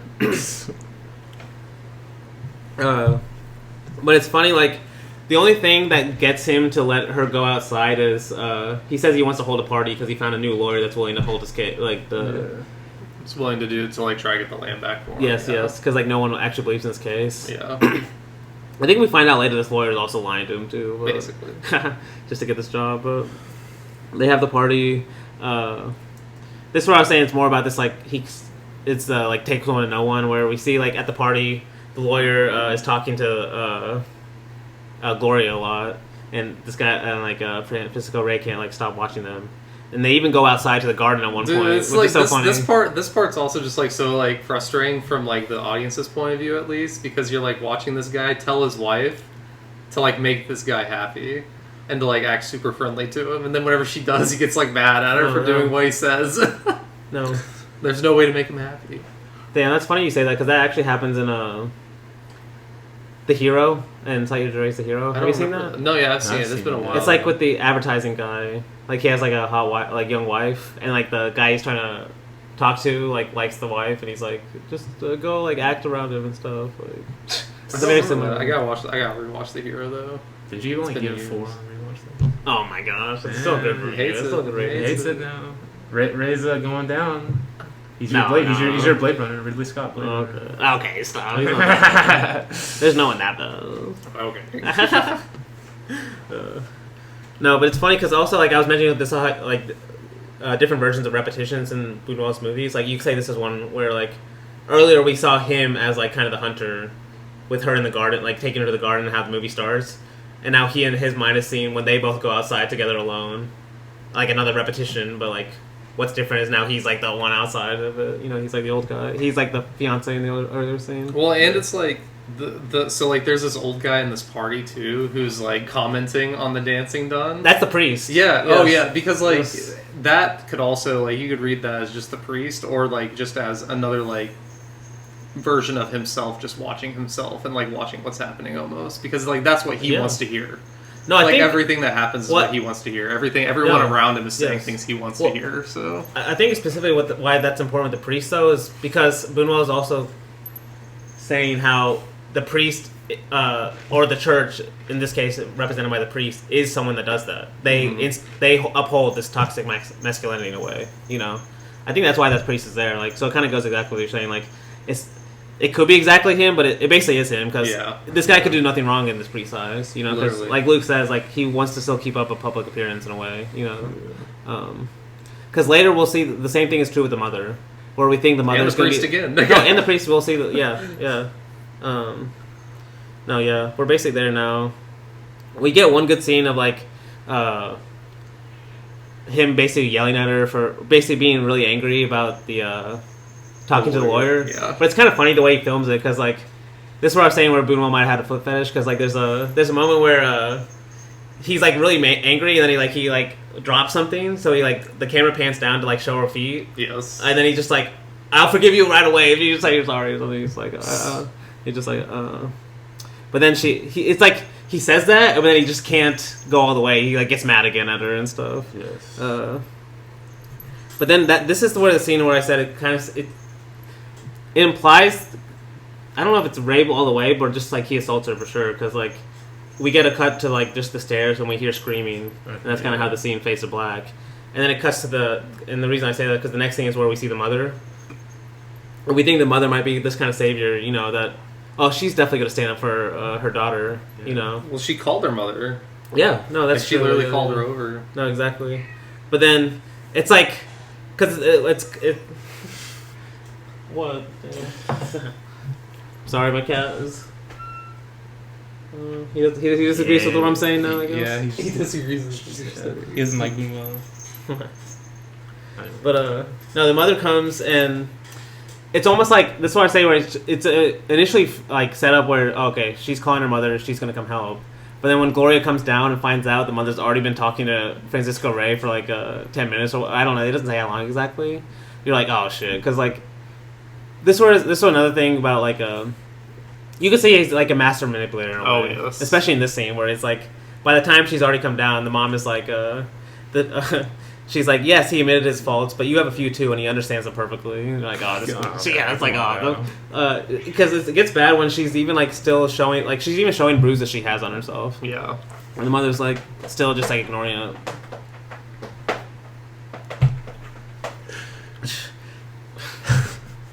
Damn. Okay. Cat's distracting. You got yeah, stay focused. Stay Me, focused. He's. I don't know. Maybe he disagrees. But then she goes to okay, the mother can't save her, so where does the next place she goes to? Do you guys remember? We just talked about the priest. Church? Yeah, she goes to the church. Okay, yeah. She's like, okay, maybe it's the priest. He's even less helpful. She says, quote, this is maybe the one man that could convince him. So I was like, yeah, exactly. If you've been watching Bunuel's movies, you know that. You're like, okay, here we go again. Because it basically cuts to like her already describing the whole situation, and he's this guy's such an asshole too. Because the first thing he says is you should be blushing, and then she says I am blushing, but it's the truth. And then he says truth colored by youthful imagination, and like to me, like because I mentioned this whole idea of like the surrealist idea of like overcoming the superego. You could say for like Bunuel, like that youthful imagination is actually more important to the truth in a way, because like truth is like what the priest is upholding. You know, this kind of this standard of this guy can get away with whatever he wants. Society. You know? Yeah, society. Yes, exactly. That's why I kind of want to mention that because it's kind of crazy. I think it's definitely on purpose how he has this mother and the priest back to back because it's like these are the two people she goes to for help and like they can't help her, neither one, and they're kind of both the different institutions in a way. Societal institutions. I mean, the priest also like drops the nugget that like this guy, like she's the only woman this guy's ever known, basically. Oh yeah. And it's like, yeah, I could see how. I could see why he's acting like this now. Like he's a fucking just insecure asshole. Yeah. Doesn't know how to be around a woman. No, it definitely feels like that. That's another kind of the homosexuality. Implied, you could say, you know, at least hints throughout the movie. Maybe it's another aspect too. Because he says, this is just another thing where he says, she asks, "What have I done?" Because she says she really hasn't done anything that much, really. Because she says, "What have I done?" No, she hasn't. And then he says, "Nothing yet much." And it's like that's a classic like Christian kind of guilt thing where it's like, okay, you've done nothing, but you're also guilty at the same time. You've done nothing like, except be a woman, so that's enough. Exactly. Yeah, exactly. Honestly. That's what it feels like, especially for him. Yeah. But then we get like this the funniest, honestly my favorite scene in the movie, like because you said the reason why you wanted to watch the scene of this movie was with the cover photo with the gun. Oh my God. So when you find out like how like so just lunatic behavior. Yes. So we get the scene of he comes at her with the gun. We hear the gun fire. She falls, and then cuts to her in the car in real time, and she's like. So The surprise of my life. He wanted to teach me a lesson. Blinks. It's like so funny. Oh my gosh! God. Like the most dramatic moment in the movie is like it's still dramatic, but it's like dramatic in a funny way. Like this guy's insane. Like he's using blinks. Who does this? Yeah. Just like shoot her at this point. You know. Like no. Okay, no, but you know what I mean. Whoa. Dany hates women. No. No, but it's just like the cuts to real time are just stuff because also we see this on Obscure Object. Where like he uses his cuts to like the real time back on the train to kind of like jolt us out of like getting too involved in the moment, you know? Where like that's what I'm saying. Like it's set up in a dramatic way with some of the structure, but then all of a sudden he'll cut. You know, he doesn't want you to have that kind of effect. Yeah. So like, I mean, a normal drama would have a real gun there, maybe. Even if it had blanks, it wouldn't have the cut back to real time. You know. To kind of like take you out of it, but. Yeah, so now it cuts back to real time where she says, this is where I even put in my notes a gentle woman because she even says she was sick for a week during this time where like that's where she really realized she couldn't be around him and stuff. Because we see that in a gentle woman too where she's like sick and she can't help but be around him and stuff. Well, she says that this is also the point that made her think he could change, kind of, because it's like he basically persuaded her into thinking that he had changed. Like yes, he, yes. like I guess that kind of happens to Gentle Woman too, where yeah. he's like trying to be a good person to make up for it in a way. Like she thought that he realized he actually went too far with this, and he said he did, but then like we realized obviously not. He didn't think that, but no, we've been watching this guy enough. No, because we get a scene where this is like another moment like the same with the honeymoon where it's just like little moments of his like kind of terrible behavior where he asks if she wants to go anywhere.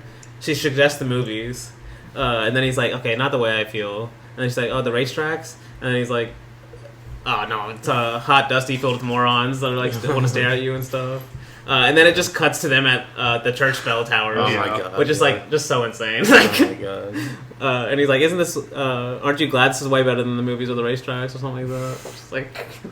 Oh my gosh! And they starts giving superior attitude. attitude. No, I'm superior to everyone, basically. It's honestly the great shot too. Like the people look tiny as they're walking, and he's like, "If I were God, I'd destroy them all." Like, honestly, it's like kind of like a Bunuel's more like expressionistic shots too, with like the huge church bells, and they look kind of tiny too as they're walking.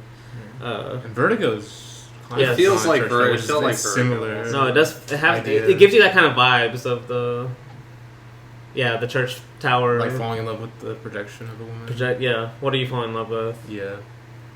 It's funny with Vertigo. It's also like the fear of falling. Yeah. Yeah.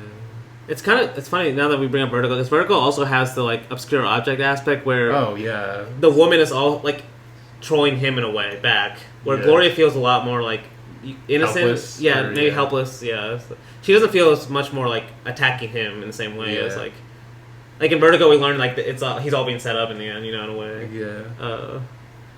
It's interesting. That's why I'm scared. No, because I love these huge church bells, and then like she's like looking down, and it looks like he's about to like try to. I don't know why, but he just decides to like start trying to choke her.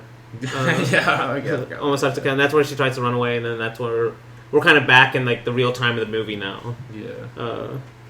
It's weird. Like that's why I say Bunuel is a lot more interesting formally than like he gets credit for, because like just the way he's kind of gone in and out of this narrative, where we start in real time, then we go to flashback, and now we're like back in real time again. Yeah, it's like he's never like lost.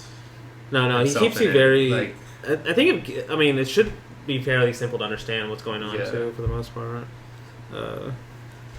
No, because she even says, "I know he loves me in his own way." Like that kind of goes with what Blake was saying. Like she, and that's the reason she goes back to, because she loves him in a certain way. Also, it's like she's drawn back to him, and she can't explain why. So. No, and that's where it was like Bunuel's like, even if she says that, like he doesn't want the audience to think that, because like immediately after she says that to him in the car, it cuts to a wide shot of him like at the house just staring at them from the distance, like already like pissed about like what she's doing and stuff. And then she gets out. She gets out, and they have like the scene of where they're talking inside the house and stuff. And he seems like he's gonna apologize and stuff. And he seems nice. There's like I think I'm probably gonna use it for the podcast picture where like his head is like in her lap, basically, like kind of like begging for forgiveness and stuff. But then she seems a lot more confident in the scene too, because I think it's like, at least in my reading, it's because she's now talked to Raul again, and he says like, if you need any help, just like let me know and stuff. Yeah. And now that she just has this assurance of someone else is willing to help her outside of this house, she comes in with like a lot more confidence. You know, she's not fully relying on him anymore. Yeah. Because she says like, only I wish. She basically says, "I wish I could spit in your face for all the suffering you caused me." Which is kind of she's a lot more bold in this scene, basically. No, definitely. I think part of that is because he thinks he caught her in the specific act he's been accusing her of, and she knows, like... He can't help. She knows, like, there's nothing that I can say that he's going to believe, so, like, at this point she's like, if I did do it, or even if I did do it, if I didn't do it, it doesn't matter. It doesn't matter to believe me. So. This idea of his world is already set, like... Yeah, so so it's like, there's no other option besides to be bold, basically, at this point. Yes, exactly. She's kind of come to that realization. Yeah, that's a good point. Yeah. But then, like, we kind of get these scenes of, like, he's by himself. We get this moment of, like, it basically seems like his butler is the only person, like, that actually likes him, because he, like, cries in front of him. Basically. And the butler, of course, is, like, just agreeing with everything he says and stuff. And it's just, like, one of the most annoying scenes in the movie, too, where it's, like, where he's on the stairs just crying and, like, banging this, like, that stair, one of the stair legs on the thing over and over again. It's, like, the most annoying sound. It's big time The Shining vibes, too, especially with the typewriter later on. Okay. Honestly, fuck. Honestly, The Shining has a lot of these kind of similarities. It's like paranoia aspect. I was gonna bring up Eyes Wide Shut for that obscure object, so that's funny. Okay, yeah, Bunuel, yeah. So wait, you could bring like Bunuel? I think so for sure. Okay. Especially Eyes Wide Shut, the idea of the going in and out of dreams, like like a dream and a desire. Like the desire part especially. Yeah. Damn. Also, both their last films too. Eyes Wide Shut and The Obscure Object. Honestly. Obviously, I don't know if... like, a good way to say is, like, The Obscure Object of Desire would work as a good title for Eyes Wide Shut. Yeah. Honestly. It would be. Yeah. Damn. Eyes Wide Shut might be a good title for Obscure Object of Desire, too. Eyes Wide Shut. I've never really truly understood that title, to be honest. So his eyes are wide shut to the reality of the situation. And the obscure object of Okay, desire. I see. Yeah, that makes sense. Yeah. Damn. His eyes are shut to his... I don't know. Okay. His emotions. His paranoia. No, I definitely, like, yeah, because it's not supposed to make sense, but Yeah. it makes sense, like, if you watch the movie, I guess. Yeah. Kind of, yeah. He's trying to open his eyes, I guess, but In he the doesn't weirdest want way to at the same possible. time. Yeah. We try to explain it, it becomes even more confusing. Yeah. No, but then, like, the next day, we get that, like, long scene of him just, like, being annoyed at the sound. The next day, it's just, like, there's just, like, these little moments of this, like, in my notes, I wrote multiple times this guy, you know, like, this fucking guy, like, because, like, there's a moment where he asks her to start helping him type something, and then, she starts typing, and he's like, "Oh, get out of here! Like, why am I asking you to type?" Like, right after, it's like, why am I asking you to type something so simple? such a simple, no, and this is where he ends up crying in her arms too. He ends up crying, and then, like, right when this is another one of those moments where you think, like, everything is, like, kind of it's come to a conclusion. He, like, just freaks out and changes, and he's like, "You did wrong, Gloria, very wrong." Like, talking about like when he's with Raul earlier.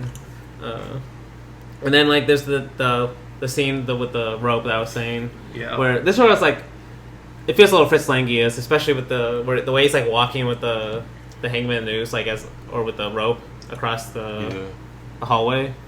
I don't know. There's, like, a few, like, because Monsieur Verdoux has a kind of similar vibe where he's, like, walking up the stairs in a silhouette, like when he's about to go kill some of the women, you know. Just like the idea of using silhouette. Multiple times in Monsieur Verdoux? Or is that just once? I feel like it happens multiple times.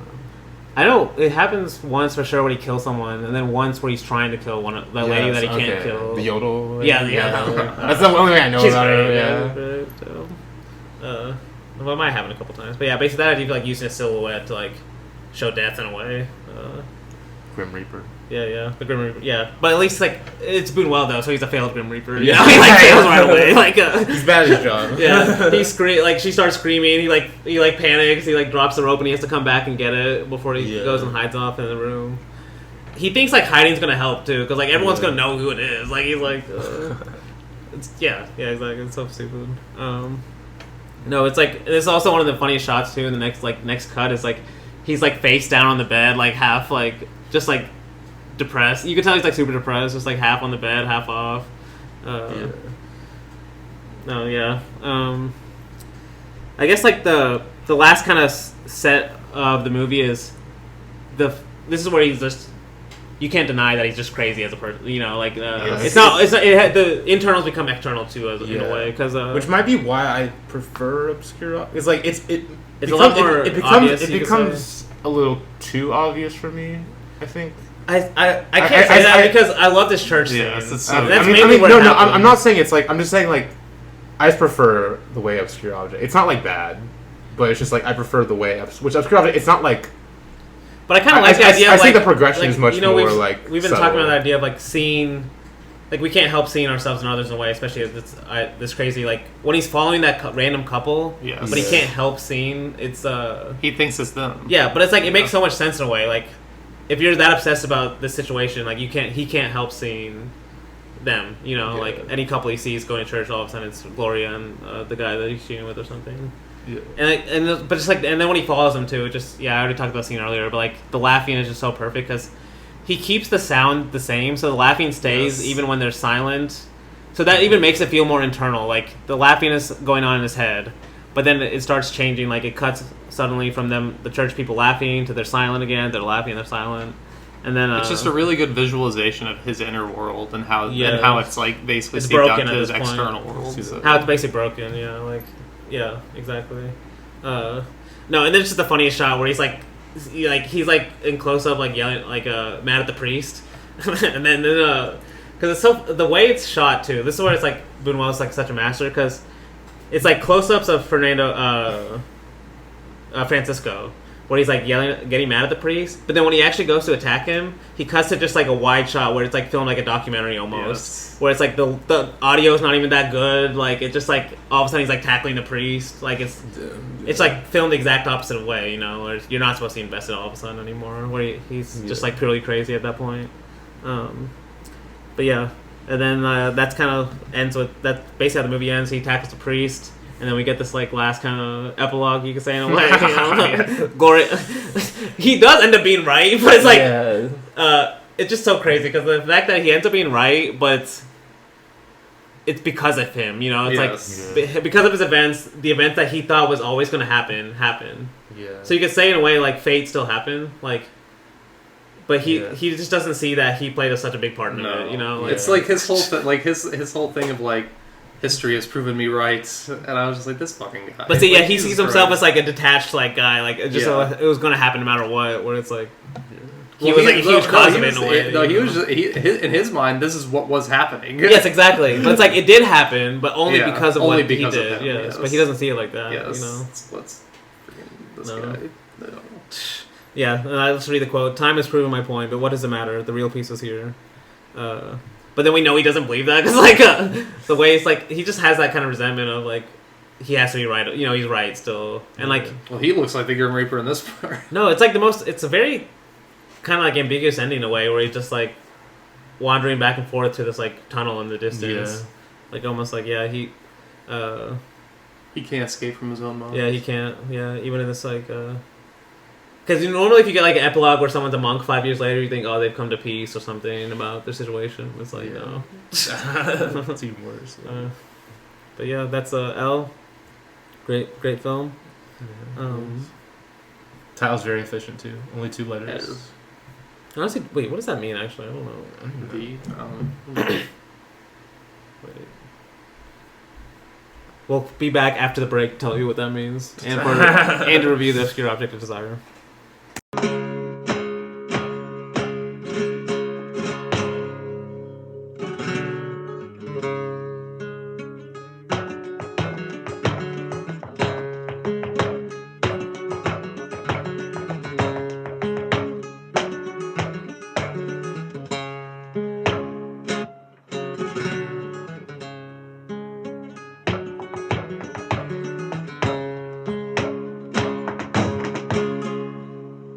Back to talk about that obscure object of desire. One of the great titles of all time. Yes. 1977. What do you guys think? Is there anything after we've talked about L and stuff? Is there anything more maybe? Yeah. Or what first impressions? One of my favorite Bunuels for sure. Okay. It's might be the one I find the funniest. Although I'll save that till next week because both next Okay, weeks honestly, are both in of our them, contenders those too. are But both- it's one of his funniest in my opinion. Yeah, and I just love the way it flows too. Yes. Honestly, yeah. Is there anything? It's like. Just the way it like just goes from scene to scene. Yes. Amazing. What you, Blake? Is there anything that stands out? Or Well, I did get a little confused just in the way things flowed, just in this first watch. But as I already said, with something like the Milky Way, that'll probably get cleared up with a rewatch. But I mean, Fernando Reyes, just what a guy! Honestly, yeah, he's so What good. a guy! He makes this movie amazing. But yeah, it's Like, and a very honestly, I like how subtle his performance is too. Like honestly, and I like how subtle the like actress changes are because there are Yeah. some times where he like switches Oh, yeah, actresses, that's and the I'm whole just thing. like, holy shit! Yeah, Like we I didn't had even realize Yeah. that it was a different actress. yeah, so that's I mean I angles. feel like that's like the big thing in this Yes, movie. yeah. People I was like gonna know ask you for- guys what you guys thought about the like well okay before we even do that, so everyone notices that one, but did you notice that Fernando Rey, his voice was dubbed by Mikel Piccoli? the whole time. Yeah, I did not know that. so in a way that I was actually thinking about that because I was like, this movie's in French, but Fernando Rey is Spanish, you know. But I was So, like, like- I just thought it was his voice, you know. I just assumed. yeah, but it's like it makes sense because I don't know if there's I know some people read it as like in a way No. it's like the mirror of like the double the actress. same it's like thing. it's No, like it's because literally that's like, actually a really good point because you see one of the actresses is French. Yeah. Obviously, the white one, and then there's the Spanish actress too. yeah. And everything like that's like, in a way, that's like I've seen like just people trying to. It's not too hard to read into that. Bunuel saying like kind of fighting with his dual Yeah. nationalities in a way. Like he was Spanish, he grew up in Spain, but also like he made his first film in France. You know, like he was Yeah. very deeply connected to France too. And so yeah, just like this kind of.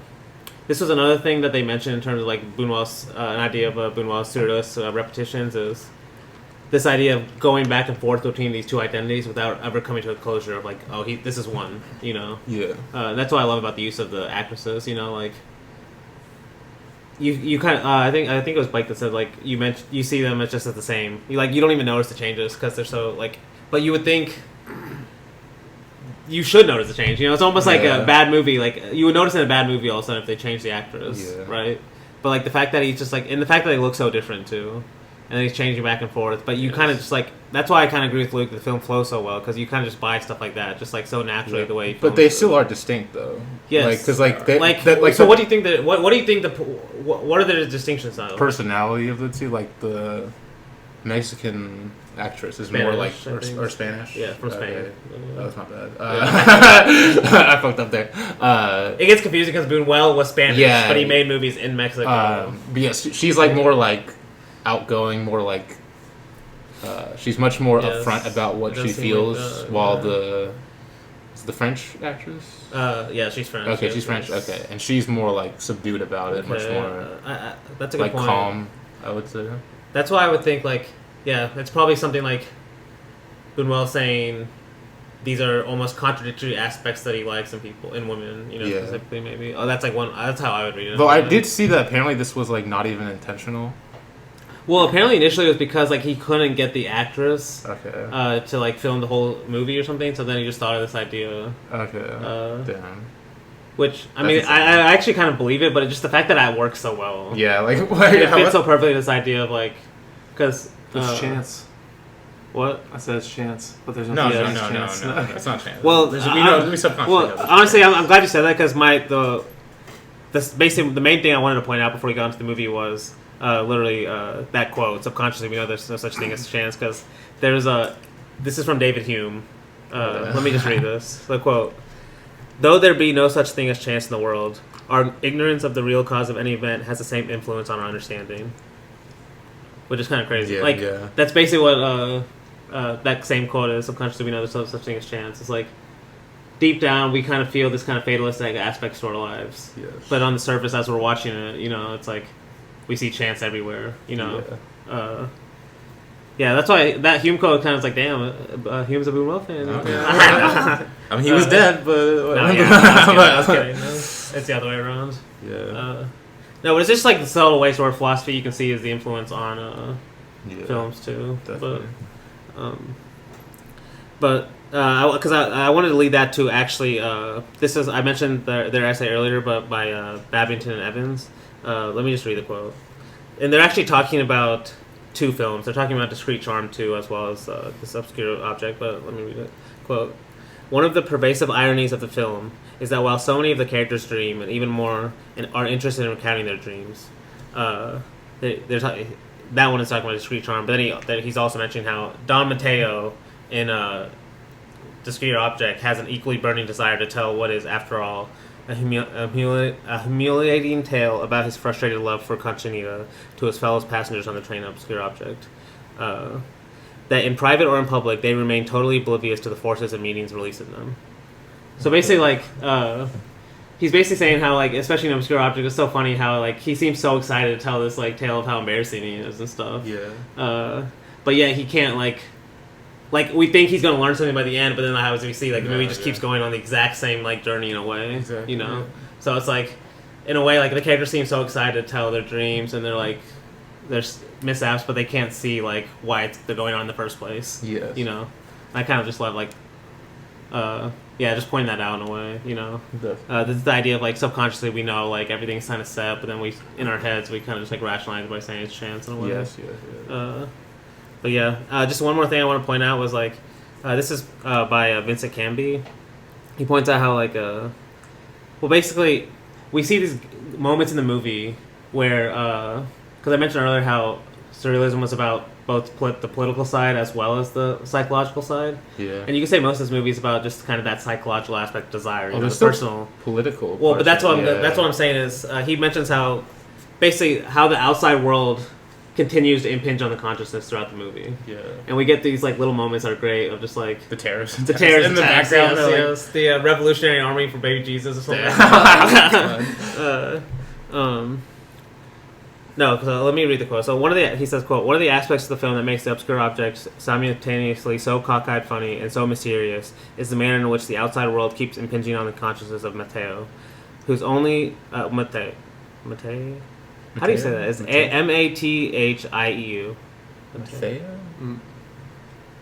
Mateo? Matthew? Wait, I don't know. M-A-T...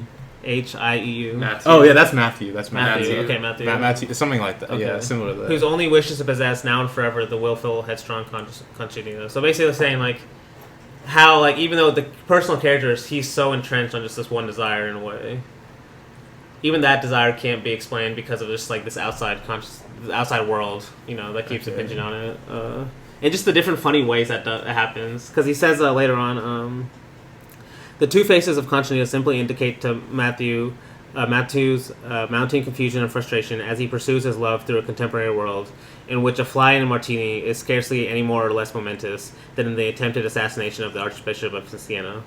Yeah. That's, like, so true. Like, do you remember the fly in that martini scene? Damn. And just, like, for him, it just happens with the same kind of, like, nature of how he takes the terrorist attacks that are happening. You know? And he thinks this, like, girl is, like, the worst person in the world of all this shit's going on.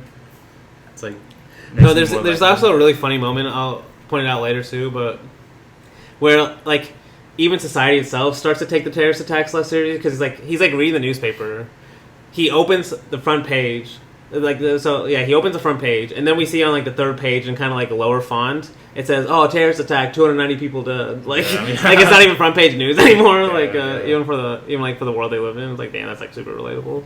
Yes. No, but because let me read this Bunuel quote because we'll get this idea too in especially Phantom of Liberty. It has, like, it's like one of the most brutal, but one of my favorite Bunuel scenes. Sniper? Where, yes, Yeah. exactly. It's honestly just I still think about it all the time because it's just like it makes me terrified, but also it's so funny too. I don't know. It just has everything. But let me read it.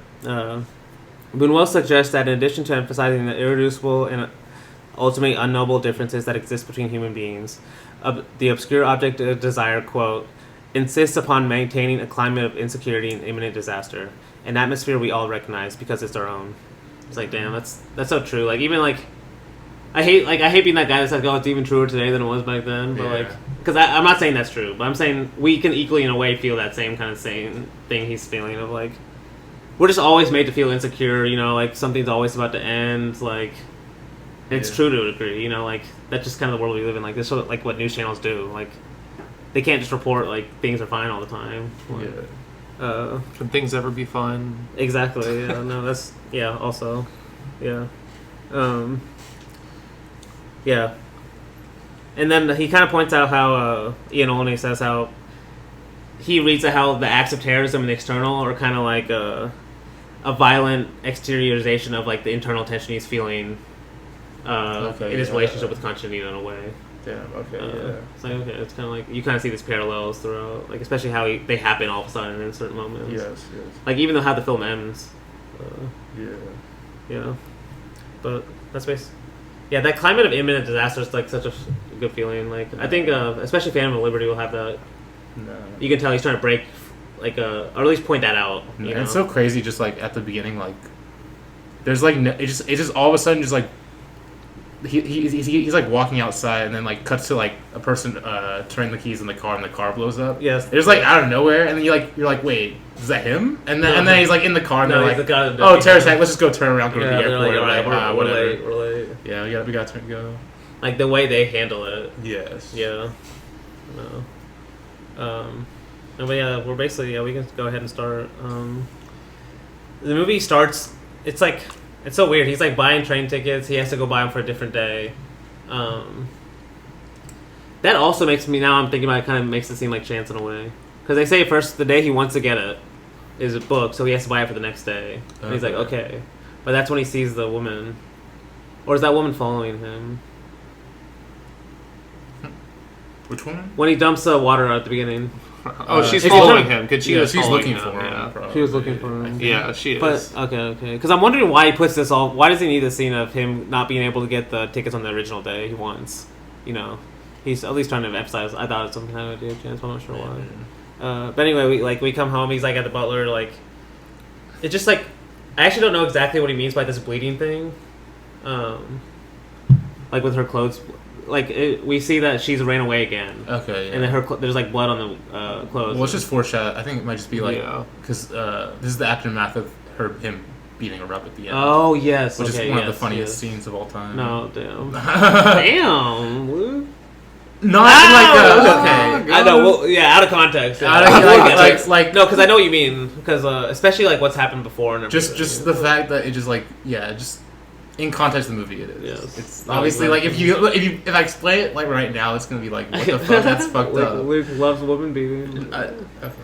Of course, that's why you like classic Hollywood, huh? In Cassavetes. Oh yeah, damn. Cassavetes made fun of it. He did. But no, but basically, yeah. Okay, I kind of forgot in the real time. This kind of has that L element too, where like we go back and forth. Like the flashback like catches up to the real time in the movie. In a way. L. Sorry. What? I said L. What does that have to do with what you're saying? Because you said that L has this element. Oh my gosh. Okay, yes. Exactly. That's why I was like, move on. But yeah, basically, they get in the car to go to the train. Now he's going to the train with his butler. This is where they see that first terrorist attack that you're saying. Yeah. And then he's on the train, and this is where we meet kind of like you could say the other main characters in the real time, which are all these other passengers on the train. Which that girl's in the Fellini movie. At least I think maybe in a couple actually. Yeah, she's in Julia the Spirits. So I just know that because like she's like one of the maids. Which one? Oh, the woman. One woman in the train. Yeah, the mother on the train. She's in some other Bunuel movies too. Yeah, she's in Phantom of Liberty. Yes, I know. Yes, no, I love her too. Like, not her face is really. No. So basically, there's the main characters are the woman and her daughter. There's the old man who's a judge, I think. Yeah, he's a judge. And then there's the midget professor, the psychoanalyst professor, or psychology professor. Yeah, psychologist. Yes. Yes. Okay. And I think he's trying, especially with the judge. Like, if you think about what I was saying, like the superegos, kind of these like institutions in a way, or the societal structures. We get the mother, which is family. We have a judge, which is the law, and then we have like psychologist. which is like the minor way, you know. But he doesn't teach at university, you know. He's only No, like what does he say? He's a private. he's like a private tutor, like. Okay. Like, is this guy lying? Like, is that? I don't think a professor would do that. Right? No, Does that make you a professor? Actually, that's a good point. Honestly, I didn't even know. But I love the guy. I mean, no, and that's when That's when the movie starts. Is where as the train is leaving, she's like chasing him, and he comes and dumps water on her. it's just very like funny. chill. The way they do it. This is like this is a very silent comedy moment. It's just so funny. Yeah, just like this is another thing I just appreciate about Bunuel that I don't think I've said enough. Is like his movies are so entertaining to me. Like that's where I think he also gets from the silent comedies. Is like just this idea of something exciting is always going to happen. You know, to keep you invested in the movie. Like it doesn't have to be boring like Chantal Ackerman or something. No, I'm kidding. Oh my God.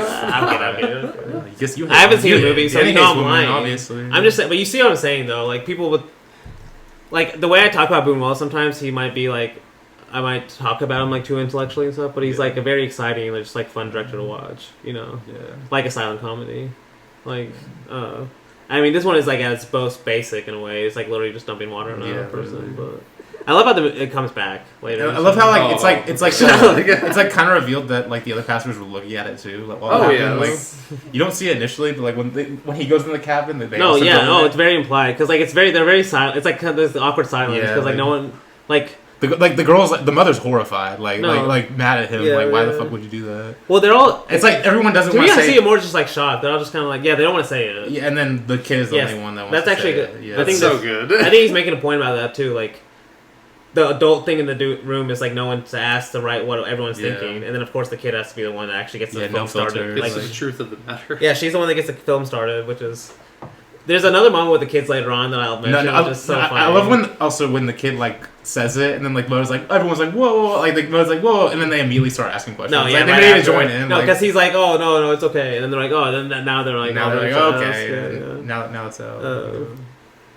No, because the judge says there must be an explanation even if it's an unusual one. Yeah, just like already setting up like I think he's kind of hinting at the idea like. Of course, the judge and the psychologist, especially, are going to be looking for reasons why the story. The judge is like, I guess that's not really a crime, is it? Like dumping a yes, water. Really, yeah. He's like saying like stuff like that. That's funny. He's like, it's unusual, but it's not a crime. Yeah, it's unusual. What would you do if you actually saw that though? Like, I mind my own business. Would you assume there was like a reason, or would you be like that guy's just cruel right from the get? No, I would assume there was a reason. I don't know what the reason. I'd be like these people. I'd be curious. Do you think after we hear all the story, we can rationalize it now? We're like, okay, it makes sense. No. It's like hard to say. Like, cause like, I think so. Maybe I don't know. Exactly. I guess we're about to go through the movie. So, he starts a story. Because he says he also like the way he met this other judge was how he used to go visit his cousin who's also a judge at this office, and that's where he meet the. In my head, he's just the Bunuel priest. Okay, yeah. Kind of like stalk your guy. Yeah. I love this guy. The gardener. Yeah, the gardener, the gardener priest, the judge priest. Yeah. But that's where we hear the first story about. He's telling about the Revolutionary Army baby Jesus. He's like, I guess on a trial or something. This is like one of the examples in the background, like stuff that's going on. That's so crazy. Yeah, they're like called the RABCJ or something. RABJ. Oh my god. But this is where he meets Conchita for the first time. She's working as a maid. It's revealed like this. I wish I probably have it in my notes if I kept track, but of how many times he actually goes back and forth. Because he already goes back and forth once where like he's talking to the French one and then he talks to the Spanish one later, and she says the Spanish one even says she's from Andalusia, which is from because if you remember Un Chien Andaluz. The English title is Andalusian dog because that's where Bunuel is from and stuff. So even like just like little hints about that, you know. But yeah, it's like we already get this. It's kind of hard to describe some of these moments, but basically like right off the, it's almost like an L situation. Like right when he sees her, he's already he's already gone. Yeah. Well, and then you hear she's 18, and you're like, oh. But you're like, at the same time, he's French, so... At the same time, he's French. That's what we're saying. This guy's like, he's like a little less shameless than Elle is like 24 years before. You know, this guy's a little older, like doesn't care. He's got that kind of attitude at this point. Yeah, you know? He's like rich. Yeah. But they're both rich. There's like, they both have this kind of old money too. Yeah. Because I think they're putting up the appearance of rich, but they're actually not that rich. Well, the 'Cause- obscure object guy has like the whole other house, right, in like the Yes. country or whatever. Oh, that's true. That's true. I'm getting confused with Tristana because it's a similar Okay. guy to Tristana where he's like a little more poor, but Yeah.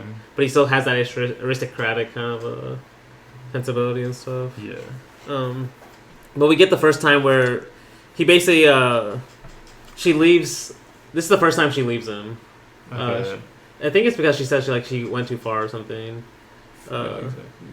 But he basically finds out by like she like circled ads in the paper about wanting to leave and stuff, which and then it cuts back to him like in real time. They're on the train. And then it cuts back. He keeps telling the story by cutting 3 months later. He's in Switzerland, which is kind of interesting now that I'm thinking about it. Is he never says how he decides to go to Switzerland. Yeah, Switzerland. It's so random too. Like why Switzerland? Well, except for who does he mean Switzerland? No, well, yeah, obviously that, but just like being in like just Switzerland being a location. Of the movie, yes. Yeah, like- yes. No, like why did the terrorists choose to go there? Yeah. Or why did she choose to go there anyway? Yeah, so it's just a random. No, because I'm country, saying from like- his perspective. First, I'm thinking like, why did he just randomly choose to go through Switzerland? Yeah, I see. But now I'm like, okay, he might have known that she was there, Maybe, yeah. something like that. Because it's like the way it's filmed like chance. You Yeah. know, he's sitting at the restaurant or whatever, this cafe, and then she just all of a sudden, or actually, the way it's filmed is first he's standing by the water. There's like it's actually a really nice shot of like some geese, and it like pans to him, and he's just like he's having a good stroll. Yeah. And then all of a sudden he gets robbed by these 3 guys. And I feel like he moves the camera a lot more in this movie. He kind of does. Yeah. Like I feel like we should mention that. Like, No. it's No, like, that's it's actually like true. it's like going Yes. in. No, a lot of these French, because John Cloud Carrier actually has a quote where he said Bunuel believed in always moving the camera. Okay. And I think he's definitely talking about the French movies because in some of his early movies he doesn't do that a lot. But like in all these French movies, you'll notice like he's always at least even a little bit just moving it. Even if just even a tiny bit. So that's a good point. This one was more obvious, though, I feel for sure. No, but in this one, so there's that good moment. He's by the water, and then he's walking. He gets robbed by these 3 guys. Okay, yeah. It's so funny because it's like they have morals or something because they only take 800. They only take 800. I forget what currency it is.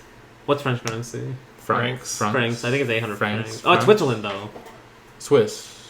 800 Or euros. Or Swiss.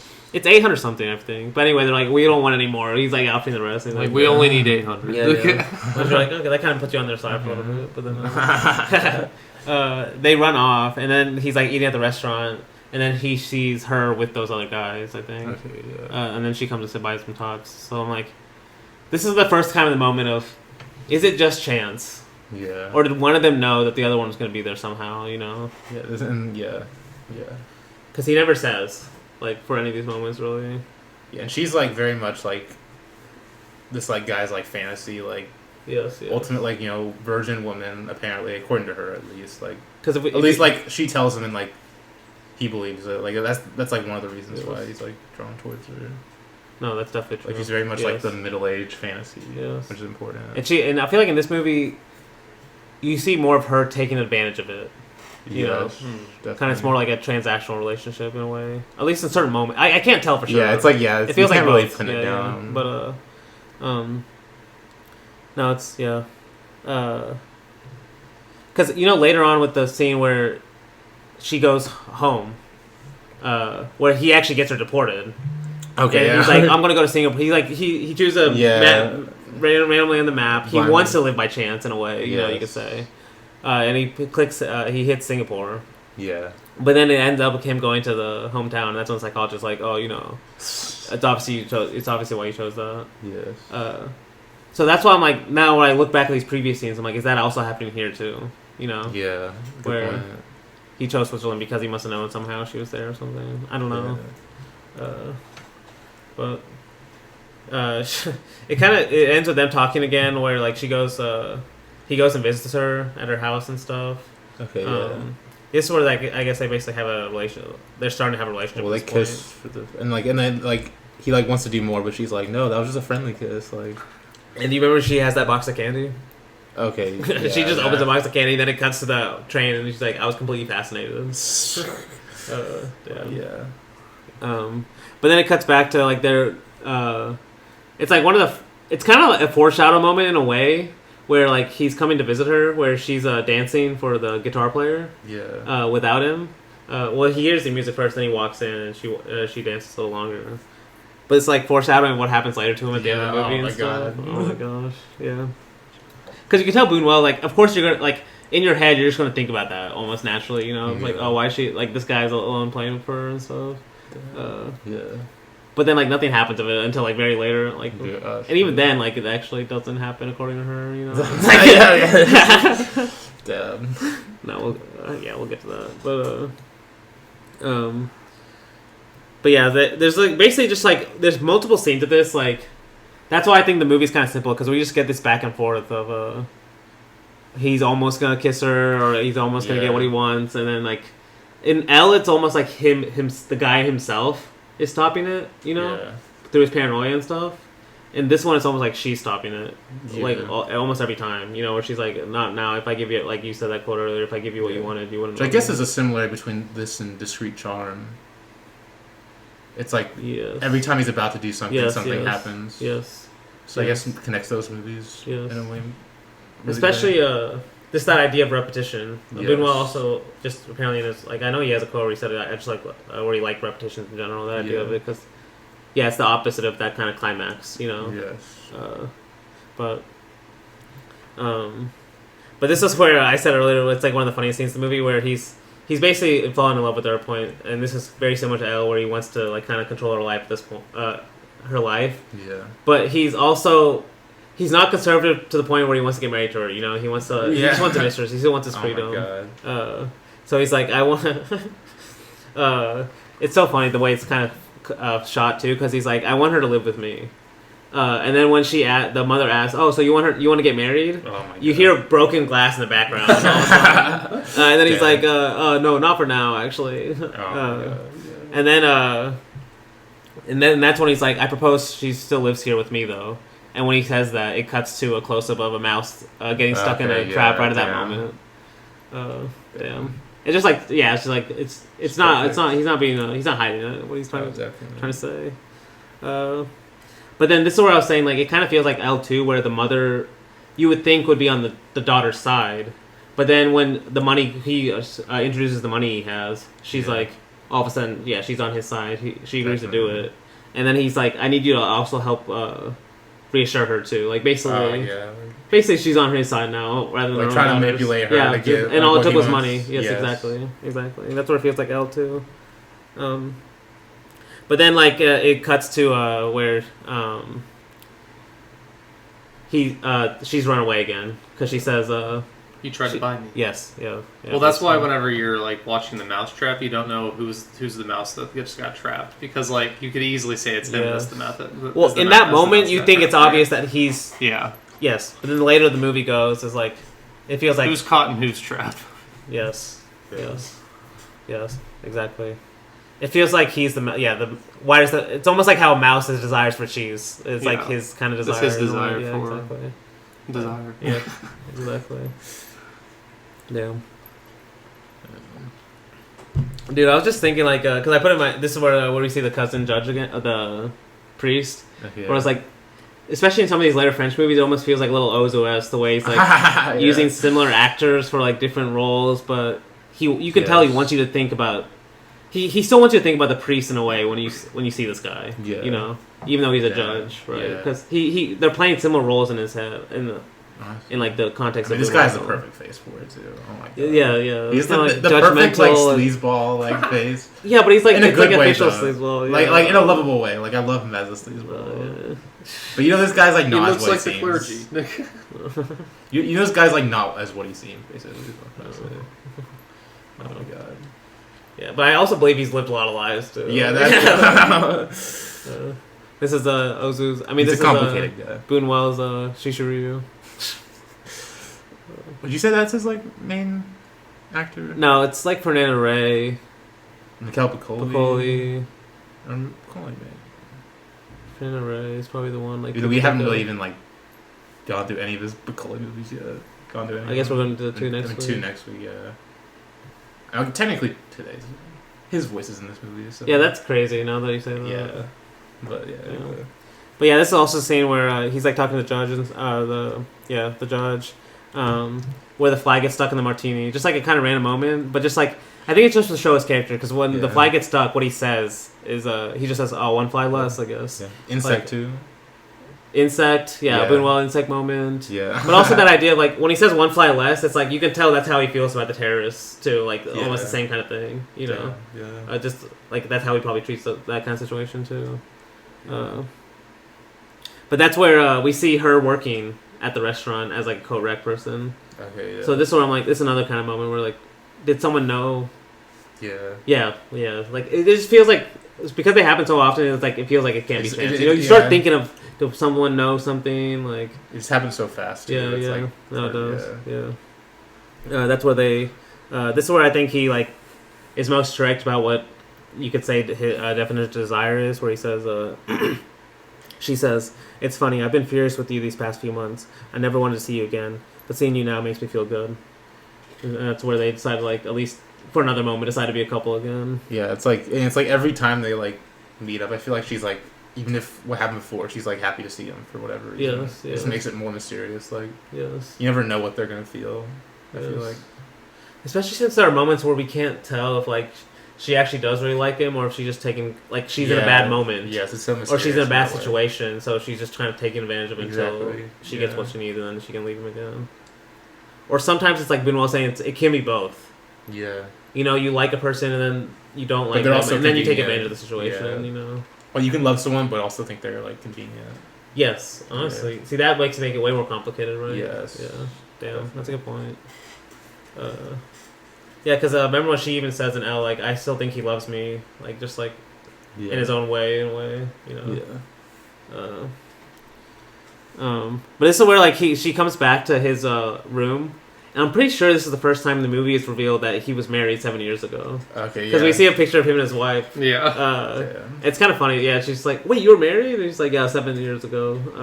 We've She's probably very dear seen- to me. I'm like, "You've never mentioned this. Like, we haven't seen Yeah. anything about her yet." But, Wait, this is when they go to his house, like his like, yes. country house or whatever.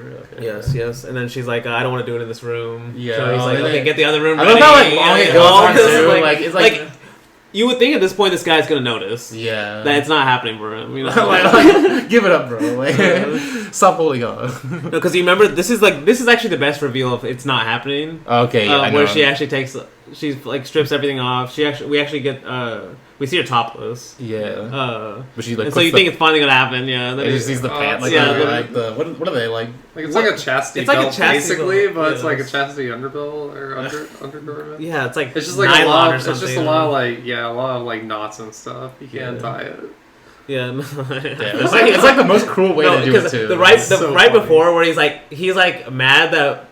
But he still thinks it's gonna happen. Yeah. Where he's like when he's putting out the candles, and the way he puts it out is just so funny. He's like hitting like palm first, just like Oh slapping my them God. face down, like he hits like 3 or 4 candles, just like so Oh my mad. And so then God. when he like lifts the blanket to reveal that, it's just like so Oh my funny. God. Like, Because he lights a candle again after that. Because Yeah, he's like, yeah, what yeah. is this? No. Then he just turns on a switch. Oh, It's actually turns on a switch, electricity, okay. dude. Yeah, because Yeah, like it like- like ruins the romance my too. God. Like, yeah, no, that's what oh damn. No, that's where you thought you would think he would realize like it's not happening, but He's determined. no, damn. Honestly, I think that also maybe goes to the point where he actually used the 2 women slightly differently too, to show like different personalities. You know, like you said she was more reserved. You could say more like yeah.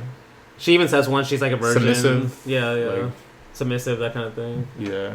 But Is it the Spanish one, that girl that puts them on? actually, damn, that's a good point. Like who Yeah. goes in the bathroom before? Yeah. I think it's the French one at first. And then Oh, no, I that's think a she good goes in the bathroom and you see the Spanish girl, but then when she comes out, it might be the French girl again.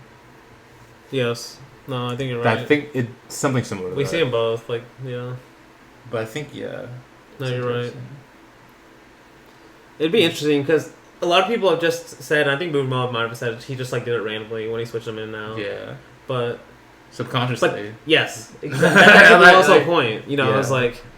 Yeah, there's no such thing as chance. Even if that's kind of the whole surrealist point in a way you could say. At least one aspect, or how I read it is like, Yeah. if you make our reaction to something instinctual, that doesn't just make it random. You know, it could tell you something more about yourself in a way than versus being like, you know, you go to a film festival and like because 80% of critics feel this way, you kind of have to feel like that way. You know, or else you kind of look like an idiot or something. Like just like one example that I always have, but you know, the idea of just like, no matter what anyone else in like a kind of constructed world would say, like, what is your personal reaction to it first? Might tell you something, but yeah, but I guess like in a different surrealist way, this kind of scene is like one of the surrealist moments in the movie too. Just the idea of her wearing a chastity belt after all this. Yeah, and like, honestly, it definitely feels surrealist. Yeah, like, but in a cruel way, like in a cruel, funny way. But it's not even the cruelest thing that happens. Yeah, that's what I'm saying. This guy also feels like just a lot weaker too. Like, that's why he feels more pathetic. I guess that's like the word I'm looking for. Really. Yeah. He just seems so desperate. Like, the way he keeps chasing. Yeah. No, and this is the funniest cut too because it keeps going. So the chastity belt is revealed, and then it cuts to real time where he's back on the train.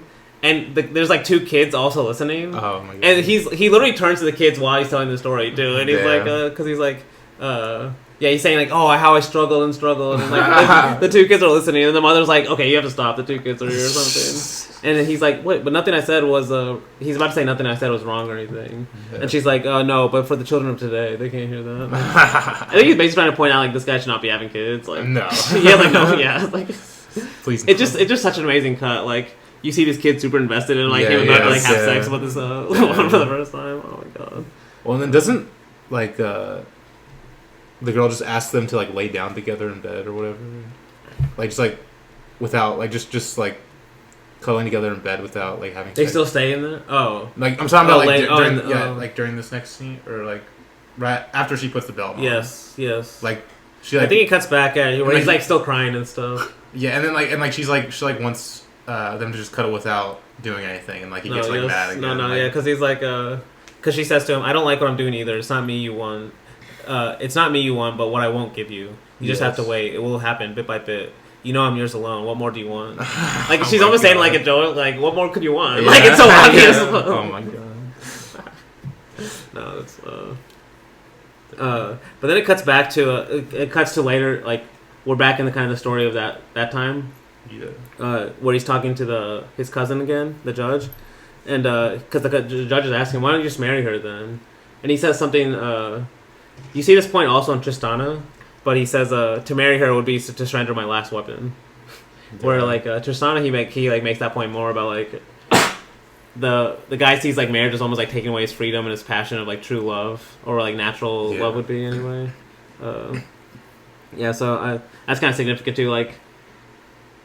He keeps like leading himself into like worse and worse situations, even though like because of this ideal he has, you know, he doesn't want to get married to, even though he's like losing his freedom even more because of that in a way. It feels like. Well, they're both fighting with their last weapon. One's last weapon is sex, and the other's last weapon is marriage. So yes, honestly, yeah, yes, damn. Because her weapon definitely feels like sex throughout this movie, like especially the way at the end with her like you could say her cruelest scenes. Yeah, because I think that's what Luke was saying. It's kind of funny where. When he beats her up, because I think that's his weapon. You know, you could say, or at least a male's weapon is violence. You know, and also just that scene is just so out of like it's like I can't believe this is happening in a Bunuel movie, and it goes on for so long too. It's like it has to be funny, and the way it's filmed too, it's just like not Bunuel at all. It just makes it so funny. Yeah, it detaches you from it. No, it does. Yeah. But we'll get to. No, but this is where we're getting some of these moments where like he's like on a date with her. This is where I said like it refers back to Elle where we get a shot of her taking a picture of him next to the water. Like he has just like this dumbass smile on his face. I just love it. Like just like a good. I don't know. It's like a good. It's like a funny way to show like their kind of ego. You know. Yes. Maybe that's why I like it. Yeah. But then that's where there's just like little moments where he's like reading the newspaper where I mentioned earlier where the camera pans. It shows him turning the page and then it shows in the middle of the third page like 290 people dead. Oh yeah, basically this is the part in the movie where I'm skipping some moments, but to kind of keep the narrative flow going. Yeah. The next major part in the movie is where she's. This is where she seems like she's the most against him. Where like we see the guitar player, like she's hiding the guitar player secretly. Yeah. It's honestly one of the funniest parts in the movie where he knows something's going on because she's taking so long to open the door. And just like the shot where he gets the ladder, climbs on the ladder to like see out the window. Oh, that shot's so funny. And that shot of him like looking through, just like with his head peering in, just determined. Like, yeah, oh my god, that's why I say like that pathetic moment because then he comes in and he like easily finds him like hiding behind the couch, just like so easy. But that's where I think he does kick them out actually. Well, this is when he gets them deported. Yeah, he right? kicks them out, goes back to the judge, and this is kind of another like subtle moment where he's kind of just. He's pointing out, like, men, especially in this society, like, have more advantages just in general. You know, where he's able to get this woman and her mom deported just because he doesn't like her, because he has connections. Because you won't have sex with him, basically. Yes, exactly. Because he says, I want someone to stop me from seeing her and to be absolutely sure. And he's like, are you sure? You know, because I can do that. And he's like, okay, yes. And then, like, that's when it just cuts right away to her getting these agents coming in and getting her deported. Yeah. Which is like, when you see the kind of cruelty that's going back and forth, like, it kind of reminds me of what I was saying about the repetitions earlier, Bunuel's repetitions. It's like, we're seeing the same stuff happen, right? They're getting back together, they're breaking up, they're getting back together. But, like, in a way, the cruelty is getting worse over time. Like, yeah, the way they're expressing it's getting worse. Like, it's almost like, it's like not sustainable to a worse and worse degree, you know? It's like a chess match between the two. Yeah, it kind of feels like that in a way. Yeah, damn. But yeah, that's when they get deported. I already mentioned where he like chooses Singapore, but then all of a sudden he's like back in her hometown. Of course. That's where the psychologist. I love how he points out that too. It's like everyone's like shocked that he knows it. Damn, yeah. He's like, and that's where he says my favorite line: "At the subconscious level, there's no such thing as chance." Or is it I thought it was subconsciously. There's no. Subconsciously, I think there's two. The translation I watched, okay. but basically at the subconscious level or subconsciously, there's no such thing as chance. This is kind of just a side random moment, but do you remember like where there's actually a really nice moment where Bunuel like pans the camera across this like architecture of the buildings, and then Francisco Rey is like, beautiful, isn't it? And the butler's like, frankly, sir, architecture isn't my strong point. He's like, I'm not talking about anything that I don't know about. Like I would like no, you never hear anyone say that about like a building or something. Someone's like, "Oh, the building's so beautiful." It's like, I don't know. It's not my expertise. Like, Who am I to judge? I'll stick to my job. Who am I to say?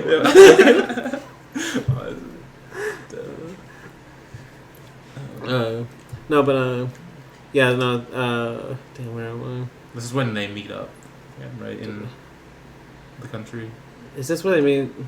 Or yes, yeah. Where she's like she's like in the slums now, right? Or like she's like working at this bar, or like she's a dancer, a stripper or something. Well, we don't know she's. We don't know. Yeah, That's he like doesn't know yet. Yeah. Even though it's supposed to be obviously implied according to everyone else there and stuff. Yeah. But no, but there's actually one more conversation. That's what I want to say before we actually get there, where the butler is like talking about, where he says, he's like, "What do you think about love?" And the butler's like, "Okay, fine, I'll give my opinion." He's like, "I have a friend who loves very much, yet he claims they're sacks of shit." And he's like, "How could you say such a thing?" And the butler says, "It wasn't me who said it." And I think he's definitely implying that Ray said that at some point, but like he just doesn't remember it. That's how I read it anyway, because that's how they just go, and that's when they keep walking, and that's when they run into a chance, a random encounter of running into her.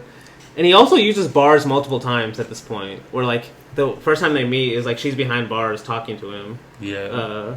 And she's like, "You can come watch me, or you can come inside." But like they're talking at first, and he like smell like there's a long scene where he just smells her hair through the bars and stuff. Okay. Yeah. But yeah, this is where like she says, yeah, she's a dancer, and I think it might be the next day actually where he comes and visits her, where he's like at the club and everything. Okay, this actually might be even cooler than like the thing that she does later, where like she's like just not telling him that she's a stripper or anything. Yeah, I mean, she's like, "Oh, I'll go rest. I'm gonna go rest backstage. I'll be right back." It's hard to say it's more cruel because like What she did, like, I was insane. Good But for she her, didn't though. actually do it though. Remember? Yeah. Okay. Yeah. So that's why this one feels worse because Okay. it's like he actually think about it, actually hasn't seen her fully naked Yeah. the whole time in the movie. So when he comes up there, Oh my first God. time, Yeah. no, yeah. Yeah. So like it's just crazy. Like and the fact that it's just like all foreign men. It's like Yeah. Japanese guys Oh and my American God. guys, and they're all like, oh yeah. It's just like yeah. And so he walks up and he looks through the window, and that's like for the audience and for him, we see her naked for the first time. Is through a window where my she's dancing for God. like foreign guys. It's just like Oh my God. yeah, like from his perspective, it's like super cool for sure. But it's funny from our perspective. Oh, that's hilarious. Oh my God. Especially his reaction to it, like getting everyone, like, cause like he's like telling people to get out of there, but then like people they like immediately try to start to fight him, and then he starts like turning over. And he's like, tables. then he starts kicking everyone out. Like, Because that's when someone's like, "What do you expect?" Like, everyone dances for the foreign. All the dancers dance for the foreigners here. damn. Yeah. Except him. No, yeah. No, but then this is where she says. This is where I was also saying where like it was the kind of where I was pointing out the Ozu differences between like late spring and early summer in terms of like how much freedom the woman has. She says to him like after he's like done yelling and everything, she says to him, "I belong to no one but myself, and I'll stay that way. I have nothing more precious than myself." Yeah. And just like you can tell, like this is still true even today. But this idea of like definitely in the 50s through 80s, this idea of like women's freedom and this idea, basically most of society has been built on like men having the control in every relationship. You know. Yeah. So just over time of like women getting that freedom and the ability to just say no or like I want to do their own thing equally. It's like It's just like men, how men like Bunuel's. A lot of Bunuel's has the aspect of how men deal with that, and it's not good. You know, Yeah, like, no, definitely not. No, yeah, but it's like still a problem even today, obviously. So, but she also says, "You never understood me. You think you're chasing me, and that I won't have you. It's just the opposite. It's me who loves you, who wants you forever. I've never loved anyone but you." And I kind of like, it's to me, it's almost like in that moment she's like just speaking from like that perspective of desire itself. You know, where like it's really desire that takes over you, and not the other way around. You could say in a way, right? Because like, yeah, it's like you're the object of desire itself, not the other way around. At least that's how I kind of see it. But then they end. This is where it's like he's at his most pathetic, where all this has just happened. Where it's like the most. What I was saying at this point, definitely the most cruel thing that's happened. And then at the scene somehow, like you kind of have to watch it to really believe it. But at the end, they make up, and he agrees to buy her a house just so she doesn't have to dance anymore. Oh my fucking. And you're like, oh, this my guy's God, not learning his lesson, bro. Oh my God. He won't learn his lesson. Yeah, for sure. But then, like, to kind of fast forward a little bit, we see this new house where it's like full of plants. It's like it looks like a nice house, honestly. Yeah, honestly. But then she's like, they're like about to make love, and she's like, come back tomorrow at midnight. Oh my instead. God. And it's like this kind of montage of him leaving. And then and then it cuts off something the next night. We hear church bells, and there's like really fast footsteps of them walking. It's just like so funny. God. Like he's like, "Oh, this is I bought her a house, you know, it's like gonna I have a key." Oh But then this is where it's like she's. This is where we see more bars where like the doors are locked. She literally won't let him in. Won't let him in. She says, "Kiss my hands, kiss my feet." He's doing everything for her, and that's when this so guitar cool. player comes out. Dude, it's like, God. this guy has to come back. And then just like at least in the moment, like so, you guys, this is your both time watch, first Second time time. watches? Oh, okay. My first So time. you knew what was. Oh, yeah. You already knew the kind of twist. Yeah. Or, no, but did you remember like the fact that this was also fake? Yeah, According to I her. did remember that. Okay, Because he's like, cause she says he's gay. Yeah. Yes. Yeah, later on. Doesn't even love women. Yeah. Because like I was just trying to test you, or like, yeah, it wasn't real and stuff. yeah, it's still so crazy. Though. But in the moment, Blake, for sure, you probably thought this was actually happening, right? Oh yeah. Okay. So like, this kind of in the moment, it's a climax. It's not even a real climax, you know. It's like his like worst nightmare in a way. Because she even says to him, "Here's the man I love. He's handsome and young," and it's like, in a way, it's like just everything he couldn't be. You know, like that's kind of his worst nightmare in a way. Like the thing, like what if you desire someone? The only thing they desire is like things you don't have. You know, especially for like you can tell like that's why I say he feels way more pathetic and like older in this one. Is like maybe Bunuel kind of like reflecting on that a little bit, like especially as you age, just like you become, at least in the world's eyes, you become less desirable for sure. Yes. Less, especially physically.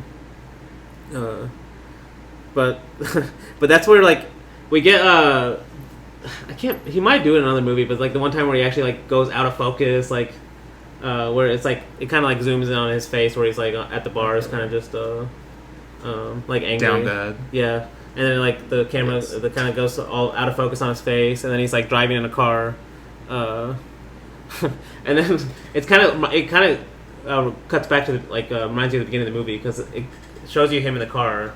And then they're getting robbed by I think more terrorists or something. Okay, yeah. And he gets robbed and stuff.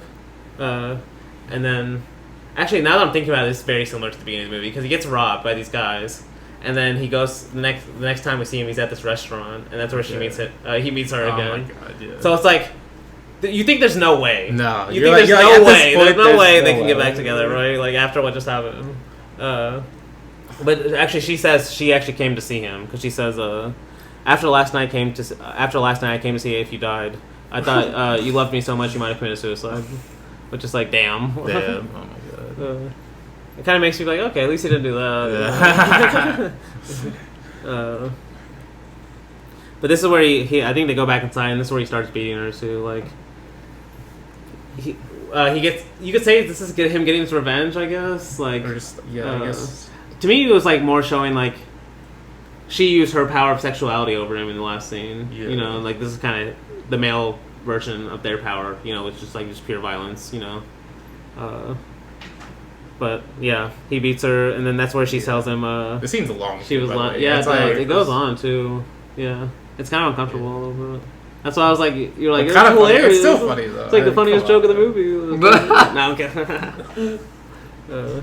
No, but he does because he also does point out to how like there's also like while he's beating her, it cuts to outside of the maid and butler just talking, and they're hearing the screams, but they just don't do anything about it. Yeah. He's kind of just like showing that again, you know, especially with the butler. But then he cuts to the train in real time again, and he's like, "But you have to admit, she deserves it." Yeah. Which I think he's kind of acting the audience almost like. Yeah. Like, Did she deserve it? I mean, obviously not, but. Well, he's asking his audience, and they all said yeah. Did they say yes? But that's where it's like, where this like kind of transition of okay, he's beating her, right? So you're like, oh damn, like, that's definitely the end of it in a way. Like that has to be. And then he's like, and then it cuts to real time. He's like, but you have to admit, then she deserves it. Everything's over, you think? And then close up of his face, and then he gets dumped in the water. He gets water. She gets her revenge. You know, just like. That's why I don't think you can't take the beating literally, because the whole movie is kind of just showing this level of like like almost like a chess match, you said, you know, like or a boxing match almost, right? Match, like, true. It's kind of going back and forth. Exactly.